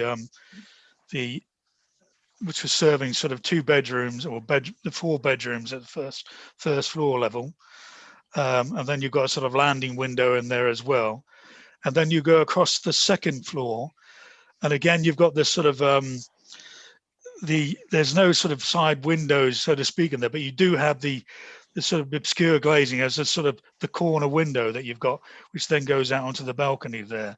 So obscure glazing is actually on those side corners. And then what you have at the rear at the top there is you've then got this sort of this living area there with the sort of the windows at the rear, and then you've got an ensuite bathroom in here as well. If you can see that, I don't know why I'm pushing my pointer around, but you can't see that. But can't see that. No, that's right. And I don't know if Rob can bring that out, but actually within the plans that he's actually got on the screen there. But that's so, you know, then with that, you then really look at the distances that you've got. And when you go back to the aerial photograph there, which Rob has now got on the screen, and you can then sort of see the distances sort of really to the back-to-back distances there in particular. And likewise, you can then sort of see what you have on the side there as well. So, okay. I think it's fair to say as well, Chair, that the new building doesn't get noticeably closer towards the existing neighbour than the gap we can see on the aerial photograph. And this is the Velux window in question to the ensuite bathroom. I can't see that. Where are we? Sorry, are we on the Velux screen? Window. Yeah, there's it's probably quite tiny on your monitor. But okay. In terms of the position and the elevations, it's wow. I'll just bring this one across. It's in this roof plane over here. Yes. And so what's happened is it's almost dark. Here I'm pointing at the screen now, and you can't see my portrait. Rob, sorry, just to let you know, Rob, you're sharing 2 screens, so we can see a split screen, so we can't see the drawings. It's just on a really small screen. Okay. That's better. Yeah, that's better. Okay, so what we're really seeing then is the offending window is at the side of the building on the 3rd floor, which is looking directly into the Velux window in the roof of the house at the side. Yeah. Yeah. And as Dean was describing in the floor plan, it's been addressed by using, if you can see over here, the obscure glazing at 2nd floor level. Yes. So that you can't permanently look out. Now, it does allow balcony access here right onto the corner, which extends up to, I have to choose the correct one, this corner over here. So there would be an ability to stand on this corner and overlook that way. But as Robert Tate in the report described, the chance of getting close enough and high enough to be able to look down through that window at the angle of, like, let's call it the angle of incidence to get in there is quite difficult. So I think Robert describes it as being, it would have to be very deliberate and therefore is very unlikely to be a problem. And in terms of you can see it's there, so it's quite a shallow pitched angle. It's not as if it would be a readily available view from a balcony there. That said, I don't think it would be impossible. I can understand the concern. Yeah, that's right. It wouldn't be out of the question to perhaps ask the applicant to treat this corner somehow with a slight amendment to the existing plans to perhaps prevent balcony access coming further than this corner to the south, just to give that further bit of standoff distance. Yes. So you could on this. I think it's something we ought to look at. Yeah, because I can understand someone being concerned. Yeah. Yeah, definitely. Yep. Okay. Thank you. I'm happy with that. Thank you, Chairman. Okay. Do any other councillors want to look at any of the drawings again? Are you all happy with what you're seeing? Yeah. No hands, Chairman. Nobody else wish to speak in the debate? No. No. Okay then. So have we got a proposer and a seconder, please? Anyone wish to move the recommendation? Councillor Hammond. Yeah, I'd move to approve it. Have we a seconder for that, please? I'll second it. Who was that, sorry? Councillor Wainwright. Councillor Wainwright. Before we go to the vote, what the planning officer just said about the corner near the window at the top, could there be a condition or an amendment just to that little corner bit where there's concerns of overlooking? Rob? Yeah, I think if committee is minded to, we could seek delegated modifications of the plan to address this corner slightly better, just to give even more of a standoff distance to the edge of the building. Okay. And prevent people coming into this bit. You could do that through delegated authority if you're in agreement. Yeah, everybody happy with that? Yeah. Yeah. Okay, anyone else wish to say anything else? No? No, Chairman. Okay, so we have a proposer and a seconder. At this point, Christina will carry out the roll call. Chair? Yes? Sorry, who was that? It was Councillor Hammond. Councillor Hammond? He's disappeared. I can't see him now. Oh, there he is. He's got his bum back, Chairman. Councillor Hammond? Sorry. Sorry, Councillor Hammond, you're frozen. Sorry, Chair. I mean, we're going to ask them to, for the... Can you hear me now? Yeah. Yes, yes. Yeah. Can you hear me? Yes. Yeah. All I was going to say is Volux do blinds for their windows. If you know, if I was concerned someone was looking in my Volux window, I would put blinds in it. Are we not sort of using a sledgehammer to crack a walnut on something that's not really that? Okay. Okay. So we have a proposer and a seconder. Christina will do the roll call at this point. Just Chair, sorry, just to be clear, because obviously Councillor Hammond proposed. Is Councillor Hammond happy to continue with his proposal with the addition?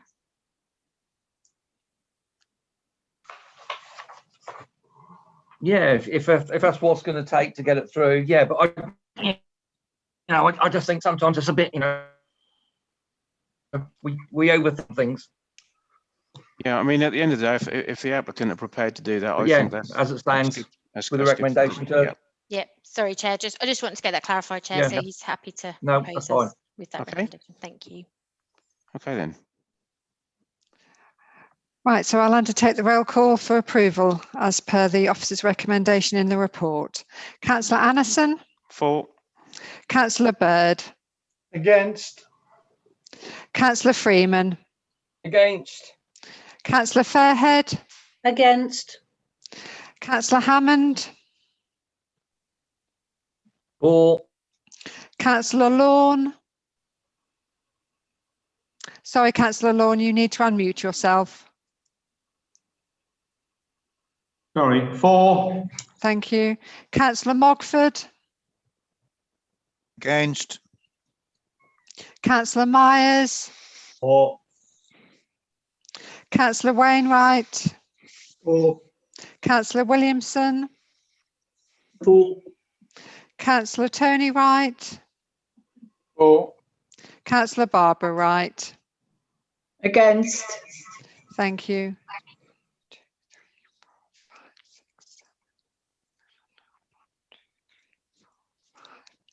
The application is approved, Chairman. Okay, thank you, Christina.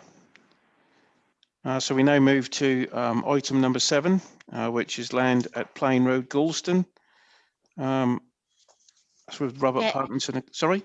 Chair, I just want to check that as Councillor Williamson joined late, whether he needed to declare an interest on this item. Yes, I declare an interest, Chairman, because I did send a letter in, not my views necessarily, but representing the residents who had contacted me some time ago, well over a year ago. And so I declare an interest as ward councillor that I sent that letter in, raising their issues. Thank you. Just to go on, sorry, Caroline, after you, sorry. Sorry, can we establish, please, what Councillor Williamson's interest is? Ward councillor.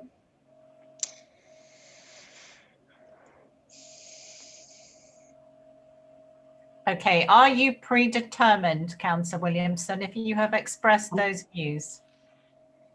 Well, the letter was badly written, Caroline, actually.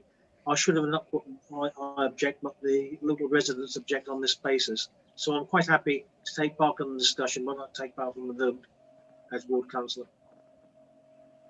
Okay, so just to clarify, you voted for approve. You voted for the recommendation, so you voted to approve, yes? No, it's for this application. We haven't started this application yet, so it's for this application. Plain Road, yeah. Councillor Williamson submitted a letter of objection on behalf of the residents. Sorry, my understanding. Sorry, Sammy, the last application. I thought you were talking about the previous application. No, on this application now moving forward. Yeah, Councillor Williamson submitted an objection letter, but my understanding is, Councillor Williamson, did you write within that letter that you objected, or it was on behalf of the residents? I was objecting on behalf of the local residents who are giving them a voice as a ward councillor early on, a year ago. I'm quite happy not to vote, but as long as I'm able to speak and represent them as ward councillor. Yeah. Okay. Am I prevented from voting? I think if you've declared a stance going forward, then and you want to speak as ward councillor, then no, you shouldn't vote or join the debate. Does it apply to all ward councillors in the future? It depends whether you are. We've had ward councillors speak in the past and vote. It depends whether you are. Yeah, I'm quite happy not to, so I'll just take it away and make it easier. So as Emma Flaxman-Taylor did earlier in the evening, she chose to represent her ward and therefore did. I'm quite happy not to, so I'll save the worry. Yeah, thank you. Okay then. Thank you. Over to you then, Rob. Mr. Chairman, sorry, can I just say, I mean, Marlene and you talked about it at 6 o'clock. They've got the clap for Sir Tom, so it's really we might as well just adjourn for a few minutes. We are keeping an eye on the time, Trevor, and we've got that all in hand. Well, okay. Yeah, well, I will let you know when we get to 6 o'clock. It may be that we're in the presentation, members, but I will let you know when we've got time to unshare the presentation and share back to our normal screen. So I will let the officers know when we're there. All right. Yeah, that's fine, Sammy. Thank you. Over to you, Rob.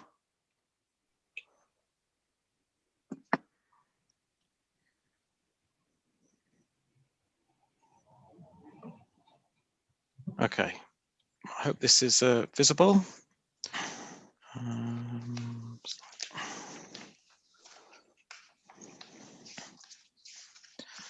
Right, this is a development at the top of the Shrublands estate, development that was built in the 60s off Beccles Road. It's a proposal to fill in an area of green space that's been built at one of the points into the original estate with a 2-storey, 2-bedroom detached dwelling in the location shown by the red square here.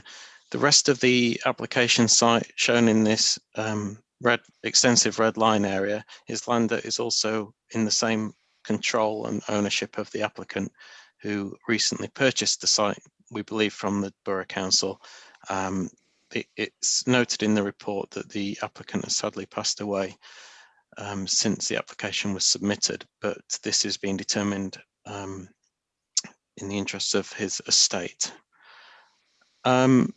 The proposal site obviously is part of this wider green open space. It's not a designated protected amenity area in the core strategy or the saved policies, but it does feature as a characteristic of the entrance into that original part of the estate. The site is 700 meters, 700 meters, 7 millimeters, 700 millimeters, 7 meters, sorry, 0.7 meters above the street level, which is, there's quite a change in levels, so you can see from some of the photographs here. So it's on this raised area.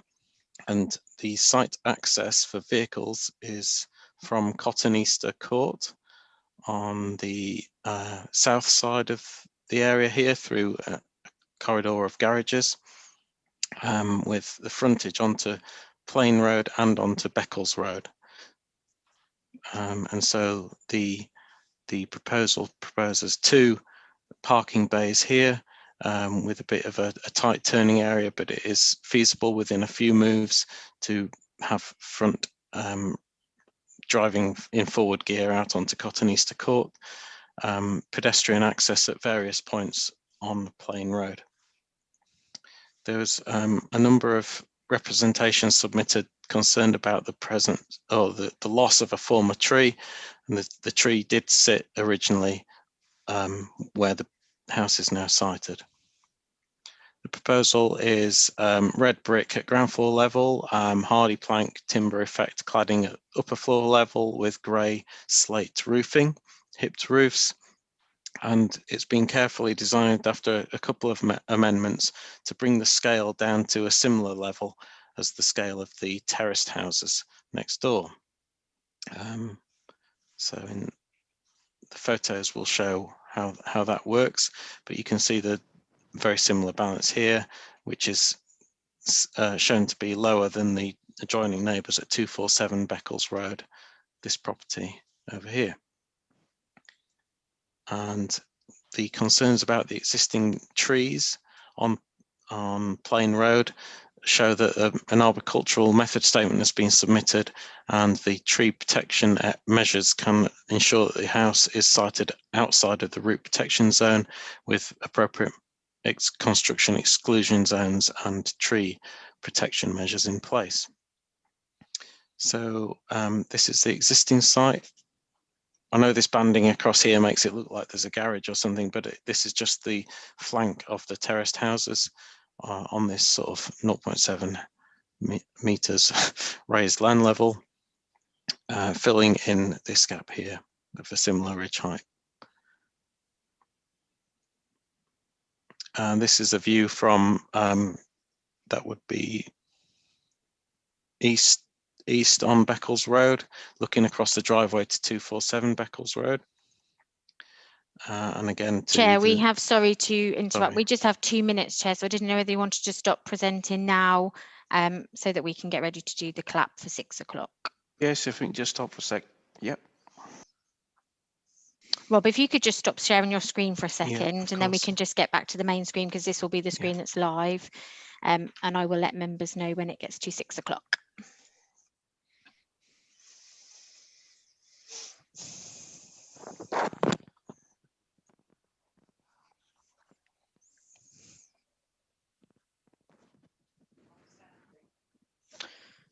I don't know whether you'll see if we stand.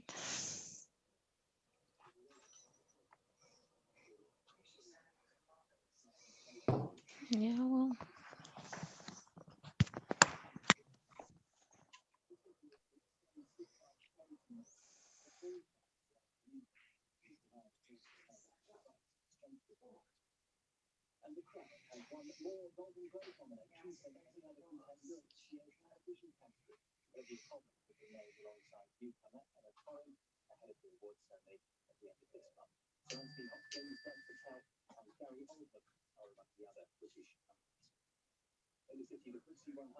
Yeah.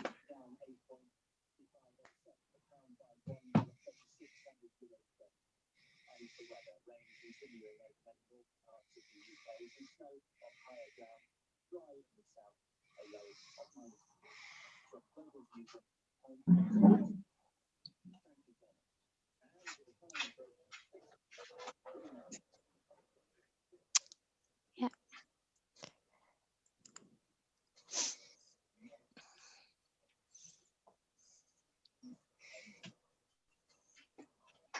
6 o'clock, Chairman.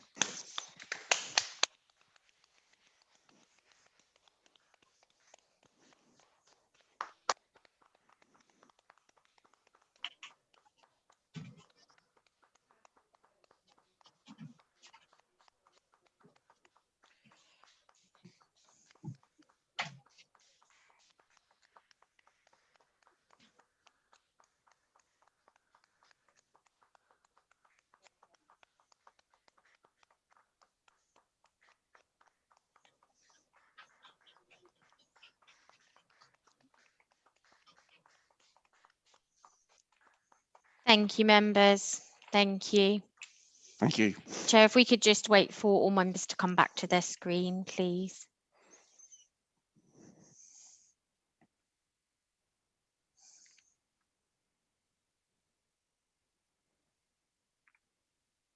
If I could just ask Councillor Bird to just turn his camera back on for me, please.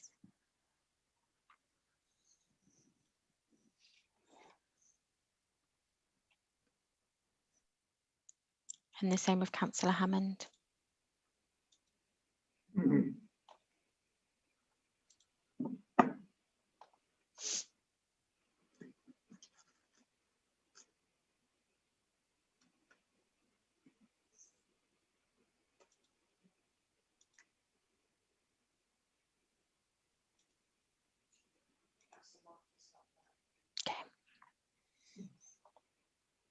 Apologies, Chair, we are just waiting for a few members to come back into their screens.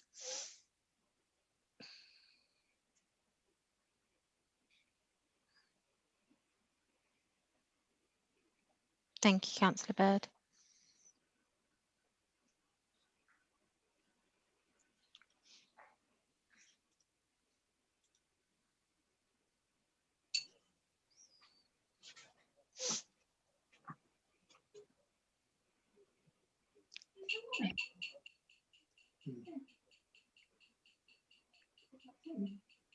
No.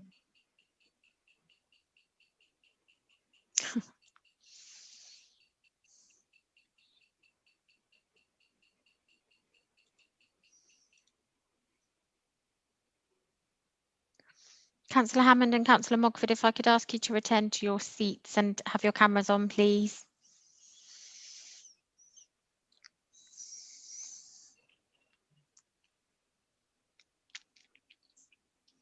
Thank you, Councillor Hammond. We're just waiting on Councillor Mogford, Chairman. I had a sweat on in case I couldn't get back on.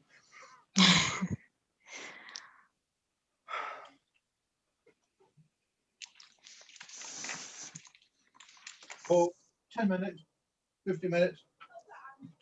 Yeah.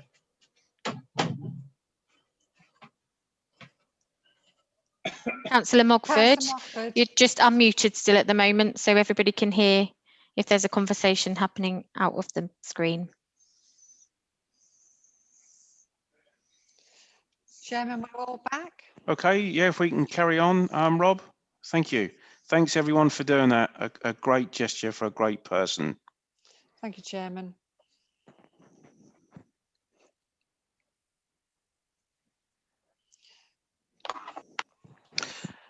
Okay, so just picking up where we were, this is the street scene to Plain Road from the level of the application site. And we can see how there's the raised level there, but also the size and the use of the existing green space at the corner of Beccles Road over at the top end and Plain Road where the photograph's taken from.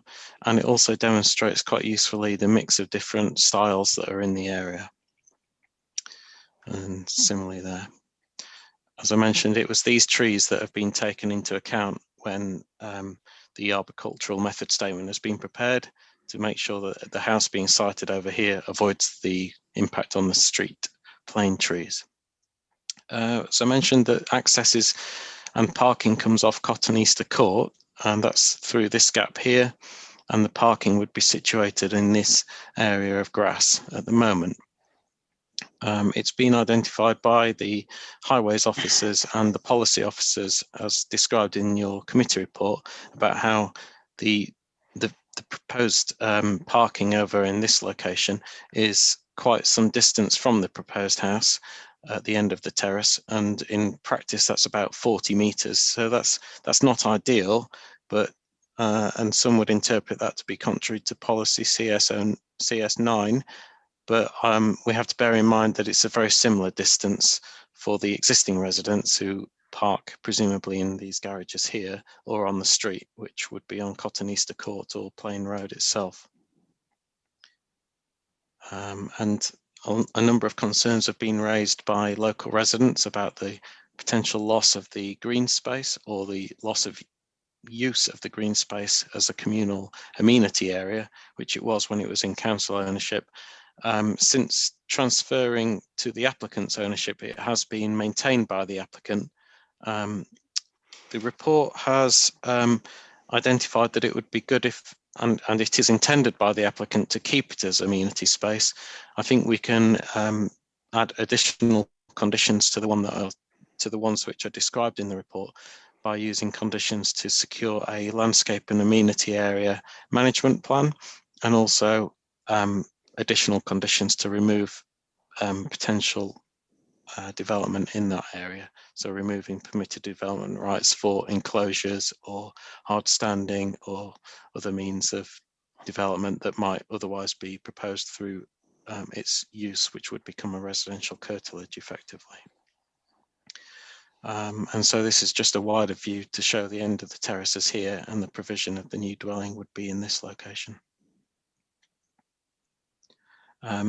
There have been concerns about the loss of this green space and its potential use by local children and the like, but it's not considered detrimental to the local neighbourhood amenity and well-being to have 10% of the overall amenity space is proposed to be used for this dwelling.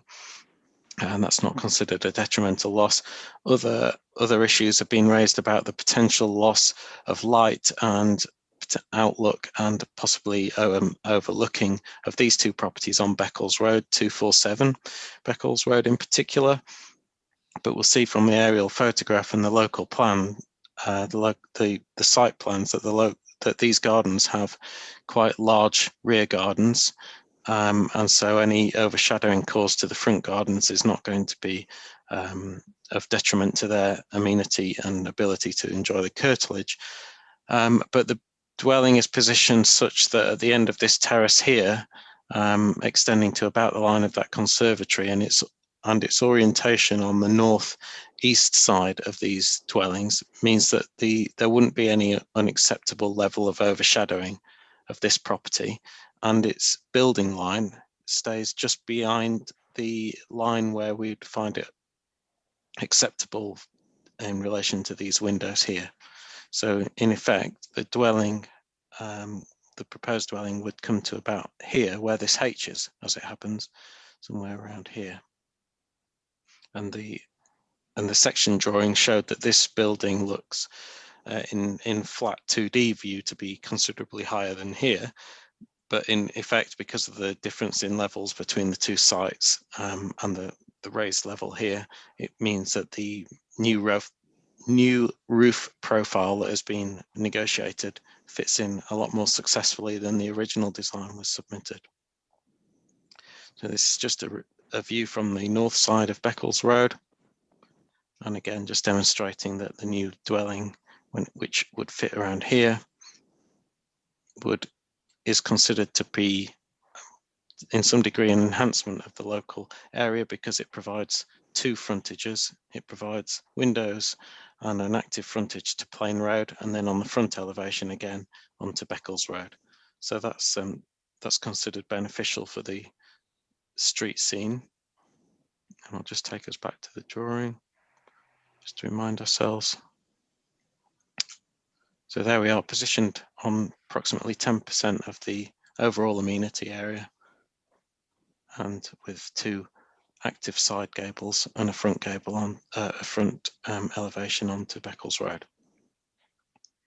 So it was suggested in the report that this boundary treatment here would provide the private garden, and the garden, it's acknowledged that the garden's small given the size of the dwelling, but it is consistent with the general scale of gardens on these dwellings here. And this area is the large garden for number 247 Beccles Road, which means that any overlooking over here is only onto the front drive from this elevation here, which is considered to be acceptable. And we would put conditions on any permission that requires this area to be managed and kept as amenity space. So with that in mind, Chair, I think that's wrapped up the presentation. Just to remind members that it's recommended to approve this development subject to the conditions in the report and subject to additional conditions concerning the removal of permitted development rights, clarification about refuse store and collection, the design and the materials of this curtilage wall to ensure that it's more in keeping with the area rather than being too angular and too tall, subject to materials on the dwelling, which are described in general terms within the application at the moment, and subject to securing a landscaping scheme to ensure that this hedge is an appropriate extension of the existing hedge on this area here and provide that improved street scene. So overall, we consider this to be a development that will be beneficial to the area. I'll stop sharing the screen now and welcome any questions. Thank you, Rob. Any questions from any councillors, please? Councillor Williamson? Oh, no, sorry. Yes, Councillor Williamson and then Councillor Flaxman-Taylor. Yeah, thanks very much indeed. Just to clarify the position about the ownership of the land, Yarmouth Borough Council never owned the land. It was never transferred to Yarmouth Borough Council. And eventually it went to a Swansea company who sold off all these plots of land. Councillor Williamson, is this a technical question for the officer? That doesn't sound like a question. Oh, sorry about that. Okay. I was going to just, it's a correction of what's gone on. Yeah, we can debate that in the debate. Would you like the accuracy? No, if you've got a technical question anyway, for the I asked planning the officer, yes, how will the actual footways and other things be maintained at the same time? Will these be allocated to the house, or will they be allocated to the owner of the remaining land? Well, all the footway. Sorry, Chair. Did you want me to answer in turn, or Sorry. Answer okay. Councillor Williamson's question. Yeah, okay. please. Thanks, Councillor. All the footways are shown to be within the ownership of the applicant or his estate going forward. We would have to put planning conditions on to ensure that they remain available for use by the existing residents of those terraces there, and that they are maintained, and we'd secure that maintenance and management plan by planning condition. So if we can add that to the list. Sorry. Okay, thank you. Councillor Flaxman-Taylor. Yes, thank you, Chair. Can you just go back to the site plan, please, for me, the one where we can see the green areas and the trees? I'll just have to share the screen. So yeah, that's fine. Okay.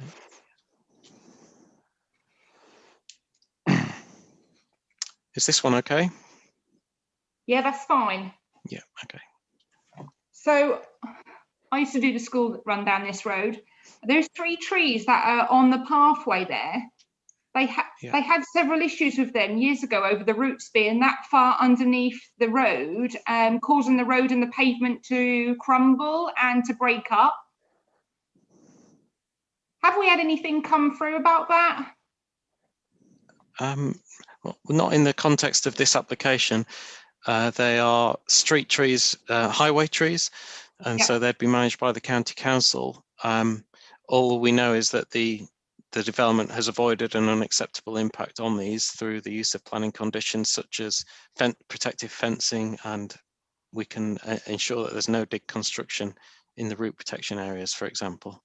So the 3 that are on site, are they as developed as the ones that are on the footway? Well, I don't think they're actually there. I'll just try and please look at the photographs. Sorry. Thank you. It might be representing no, it's not that one. Sorry. They're usually shown like that when they're proposed planting. Excuse me.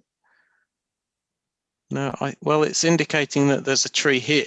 The 3 trees are here, so I think they're shown as intended landscaping to be provided by as part of the development.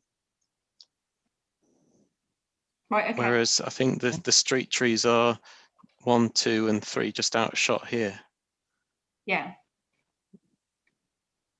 So that would be something that those existing trees that you talked about, or sorry, yeah, that don't exist, are indicative on the plan, and we would secure planning conditions to determine their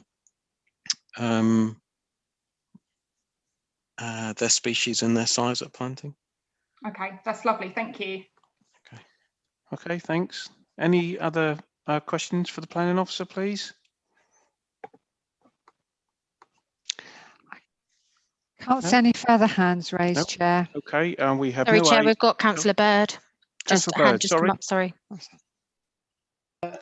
Yes, can I, obviously these properties were built in the 60s.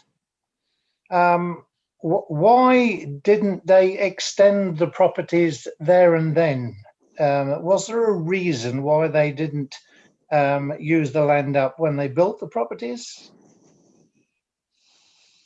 Well, I can only speculate. I'll have to share the screen again if you don't mind. Yep. And that, we're now going back to the aerial photograph here. We can only speculate that the design ethos at the time was to try and create these wider green openings into the shrublands estate. So these are the 60s, 70s builds here, and they're all of a similar characteristic, but defined by these large greener open spaces that over time have gradually been nibbled into, such as, you know, this turning into a bit of a front garden and drive, for example. So was there a reason why they weren't built larger? I think it was just the aesthetic ideals of the time, but this isn't extending the existing properties. This is providing a new dwelling that's of a similar footprint and size characteristics of these 1970s, 60s, 70s properties, 2 up, 2 down. So for in that respect, this is characteristic of that design. And that's why we consider it fits in relatively well into the street scene and the overall concept, I suppose. Okay, Rob. Yeah. Does that answer the question? Sorry. Yeah. Yeah, thank you. Okay. Any other questions for the planning officer? No. No. Okay. We have no agent or applicant wishing to speak.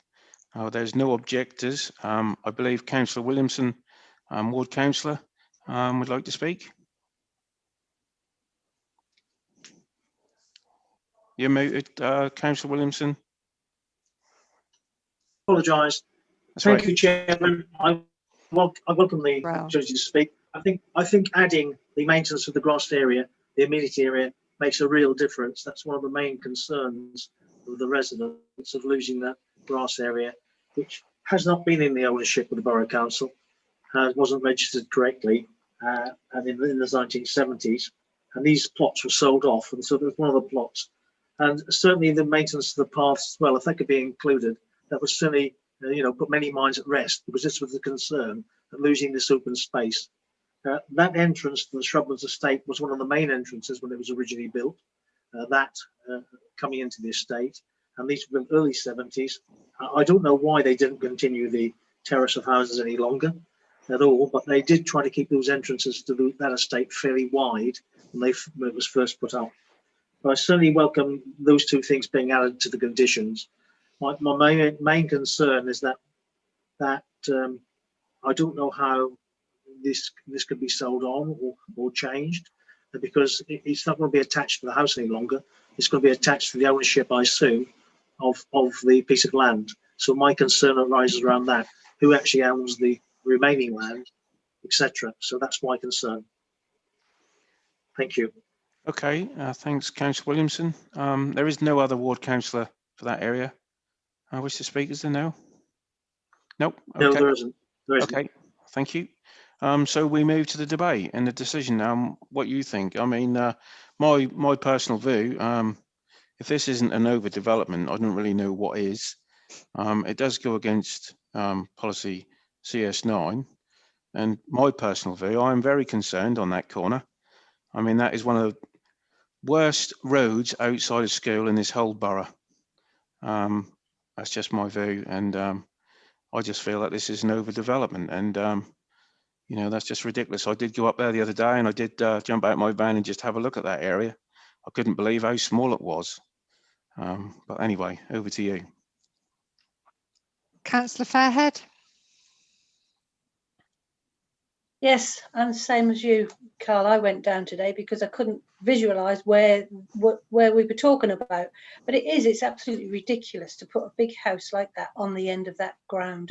I mean, it's just awful. And I just do think, I mean, if they'd have considered a bungalow, perhaps, but even so, I really don't think that is a good place to add a thing. And like you, I think it's overdevelopment. So that's my view. Thank you. Councillor Tony Wright, Chairman. Yep. Yes, I certainly concur with those views in terms of it being overdevelopment at the site. I know it very well. Obviously, it's quite close to me, although probably 200 or 300 yards away. But I do know the area very well, and I know it's not just about overdevelopment of that particular site itself, but it's also in question of the highways. Because when the school children come out or dropped off, that road is used as a car park. And it's very, very difficult for residents in that area to negotiate that road. It's a very, very narrow road down there. And off Tony Astor Way, where you've got the garages, obviously they're owned by people who probably live on Plain Road, perhaps. And I can imagine that there's going to be all sorts of disputes there. And to try to do a three-point turn and in that particular area, I should imagine, is quite scary. And I would have thought with children in that area as well, the last thing you want to do is to have more vehicles coming down that particular road. So on highways grounds as well, I think this application should be opposed. And I would certainly move on the basis that it is overdevelopment of that particular site and on the grounds of the highways, albeit they say 2 cars are going to go down there.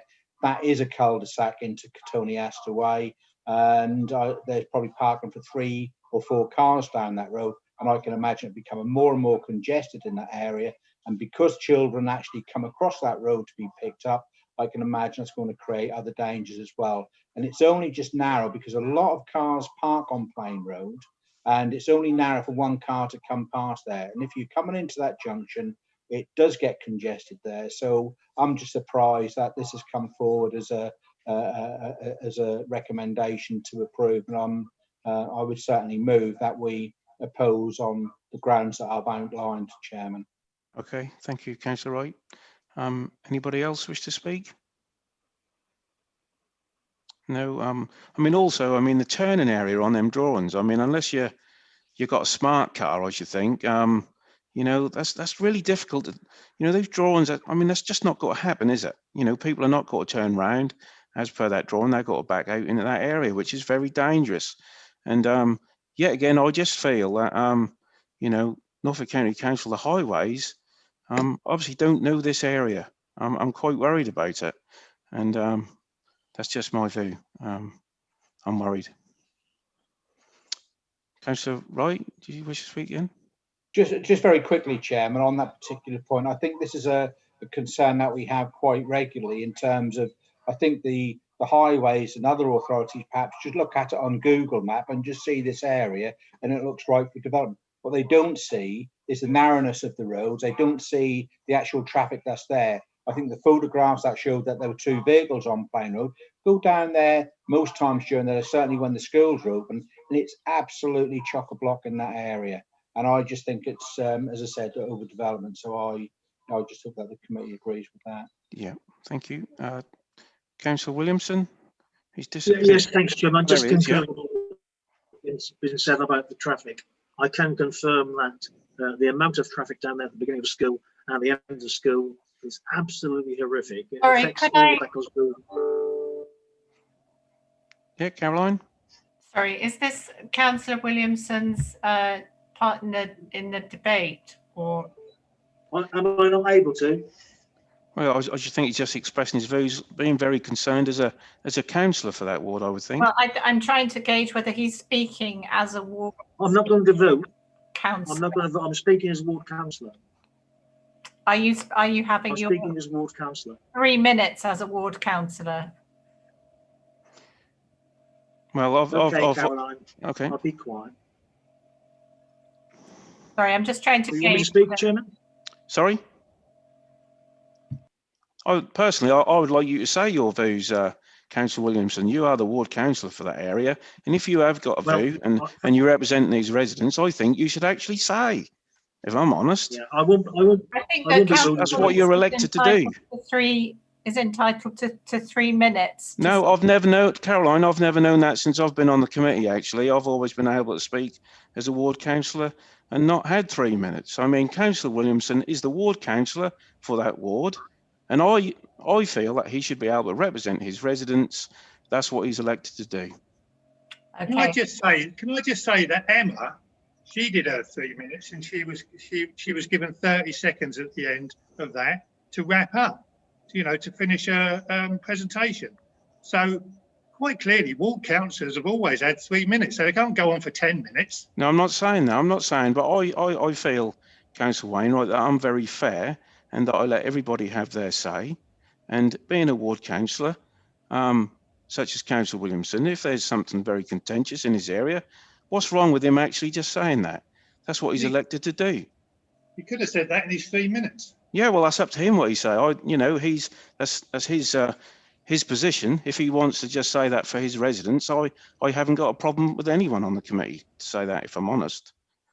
That's what we're here for, isn't it? It'll take about 10 seconds. Yeah, that's fine. All I was going to say was that I can verify the density of traffic and the problems at pickup time and drop-off times.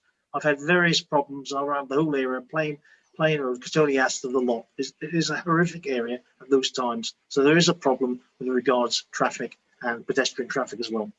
Thank you, Councillor Williamson. Okay, anybody else wish to say anything? Rob would like to speak. Yes, Rob. Thanks, Chair. I hope this is not out of turn. I just want to draw your attention, if people are minded to go down a route of refusal based on highways grounds, that the highways advice has been quite clear, and the policy context within the NPPF is also quite clear, that unless there's a demonstrable severe likelihood of severe impact on the highways network or highway safety, that we shouldn't be refusing something on those grounds alone. So I think a discussion on which element of highways you're concerned about would be really useful, because core strategy policy CS9 is about creating appropriate places where parking is close to the development, to be accessible and convenient, and to have surveillance of it and things like this. Whereas to talk about impacts on the safety of the highway network is not something that our statutory consultee, the Highways Authority, has raised as a concern, and might be difficult to defend on appeal. Okay, thank you. Councillor Tony Wright. Yeah, just to clarify the point, I did say not just on highways, but also on overdevelopment of that particular site as well. So there were two concerns. But can I also point out that highways are not always correct, and sometimes they're challenged against their opinion, and planning inspectors have supported the council's views against the highways. So, I think when we take a measured view in terms of what we know in our locality, I think sometimes you have to look at that in comparison to probably the highways point of view, where they look a bit of tarmac and they say there's going to be no problem. We see it day in, day out, every single day of the week, certainly when the schools are open, but even at normal time. So I think on that basis, I would certainly still keep my resolution to oppose on the grounds, not just on the highways and the lack of access to the area or suitable access, in my opinion. As you quite rightly said, Chairman, they'll probably reverse out into Catonias Way, creating those particular issues. And cars park on Catonias Way as well. So there is an argument to be had there. And the other side of this coin as well is that it's creating other vehicles to come out from Cotilney Astor Way onto Plain Road and then onto Beckles Road or wherever it goes. So I think that in terms of highways, that is an issue. And certainly as far as the overdevelopment is probably the main issue as far as that is concerned, Chairman. Thank you. Dean, did you want to speak, Dean? If I may on that, just to sort of picking up really on the mood of the meeting there, and this one very much is sort of on the balance really in terms of recommendation.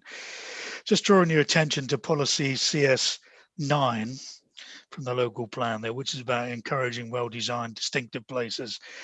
Now within that, and the Chairman mentioned CS9 earlier, so I'll just sort of pick up on that, as you have got sort of criteria C there, which is about promoting positive relationships between existing and proposed buildings, and need to be sort of creating sort of attractive, safe, functional places with active frontages. That I think we can sort of, if you're minded to refuse, sort of go down the route of refusal on the application there, I think you've got something to hang your hat on in terms of actually sort of looking at that part as part of your consideration of this application.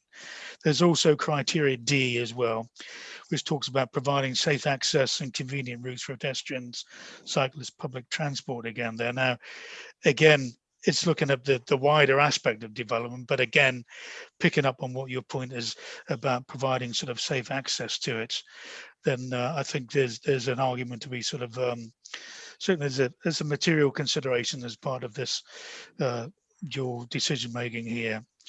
Then with that as well, you've also got a criteria E, which would provide vehicular access and parking suitable for the use and location of the development, reflecting the council's adopted parking standards. Now, Rob has already mentioned about sort of no hard and fast sort of reason for refusal from the highway authority, but again, this is actually looking at the internal movements in there as well. So I think there's you know, when you put all these things together there, then you the accumulation of reasons that members have actually sort of put forward here. Then I think within CS9, if you are minded to approve it, then those are aspects that you can sort of look towards in terms of whether or not this does actually encourage a well-designed distinctive place, and then we turn it as on its hat really from that point of view. Okay, thank you. Councillor Bird, Chairman. Yeah, Councillor Bird. Yes, I'll be very quickly. You explained that the owner of the land is deceased, as I understand it. Now, what's going to happen if we turn this one down to the land? Who maintains that land, or who's going to keep it in? That's most important. That's not really a problem, Councillor, but that's not really a problem with this planning application, is it? Well, if he gets it, he's going to maintain the land. Right, that's part and parcel of his application. But if he doesn't get it, you know, who will maintain it? Perhaps you'll just explain to me. If no one owns it, no one cares for it, who's going to do the work on it and keep it in the state it should be kept in? Rob, that's did you, Rob or Dean come in on that? Dean? I think that the situation is that certainly if it becomes an estate, we've got powers under the Planning Act to actually to do something about that, serve notice on if there's damage into sort of residential amenity around the area there, then we look at that under a separate part of the application. So and you can almost say that on almost any application we've had, you know, sort of let plots of land overgrow and sort of said that, you know, there's a sort of some betterment sort of value to actually be had by approving the application, what have you there. But from the fundamentally, first of all, what you have to decide is whether or not this application and this development is actually appropriate for this particular location, and then we'll deal with anything that may come in the future as a separate sort of item really from this application. Okay, thanks. Anyone else wish to speak? Councillor Myers. Councillor Myers? Yeah. Thank you, Chair. Just addressing Councillor Bird's question. At the introduction, I understand that this parcel of land and the surrounding area makes up the estate of a former owner who is recently or since deceased. So I'm wondering within the original ownership, because the land is already owned by a private citizen, whether there's caveats or whatever, or conditions or covenants within that original ownership that would demand, whether the land is developed or not, that there's a maintenance issue within it. I can come back in there again. I think the Councillor Williamson, obviously quite rightly knowing the full history of the site there, if there is a covenant on the land, it'll actually be for the person who actually sort of was party to the covenant in the first place, to actually sort of to enforce that covenant. It wouldn't really be for us as a local authority there, unless we actually did own the land in the past. And as bowing to Mr. Councillor Williamson's sort of knowledge on that, and looking at the other pieces of land around the area, I suspect he's right in there, but it wouldn't be for us to actually impose the enforce the covenant on there. We would have to deal with it under the planning legislation if there was a problem in the future. Likewise, the applicant, if it's refused, could also appeal against, or the applicant's representative could also appeal against the application as well, refusal. Thank you, Dean. Anybody else wish to speak? No. No, okay. We had a proposer to refuse the application. Who was that? That was Councillor Wainwright. No. Sorry, Councillor Wright. Sorry, Tony Wright. Sorry. Have we a seconder for refusal, please? Yes, I will second it. Councillor Fairhead. Councillor Fairhead. To Okay. refuse, yeah. So we're going to refuse overdevelopment, going against policy C, D, and E of policy CS9, and highway safety. I feel that's dangerous. We know the area better than what the highways inspector do, in my opinion. So at this point, Christina will do the roll call. Thank you, Chairman. So I will now do the vote for refusal of the application. Councillor Anderson. For. Councillor Bird. For. Councillor Freeman. For. Councillor Fairhead. For. Councillor Flaxman-Taylor. For. Councillor Hammond. Against. Thank you, Councillor Hammond. Councillor Lorne. For. Councillor Mogford. For. Councillor Myers. For. Councillor Wainwright. Against. Councillor Tony Wright. For. Councillor Barbara Wright. For. Thank you, Chairman. That application is refused. Thank you. Thank you. So we move to item number 8, any other business. I'd just like to advise the Development Control Committee of the meeting dates, what have been arranged for the next month or so. Sammy will send these through to you, no doubt. But it's Wednesday, the 17th of February at 4, Wednesday, the 3rd of March at 4, Wednesday, the 17th of March at 4, and Wednesday, the 31st of March at 4 o'clock. Thank you, Chairman. I will send them through via Outlook calendar as well. It was just to make members aware. Thank you. Okay, thank you. I thank everybody tonight for their attendance. Thank you. And I close the meeting at 18:38.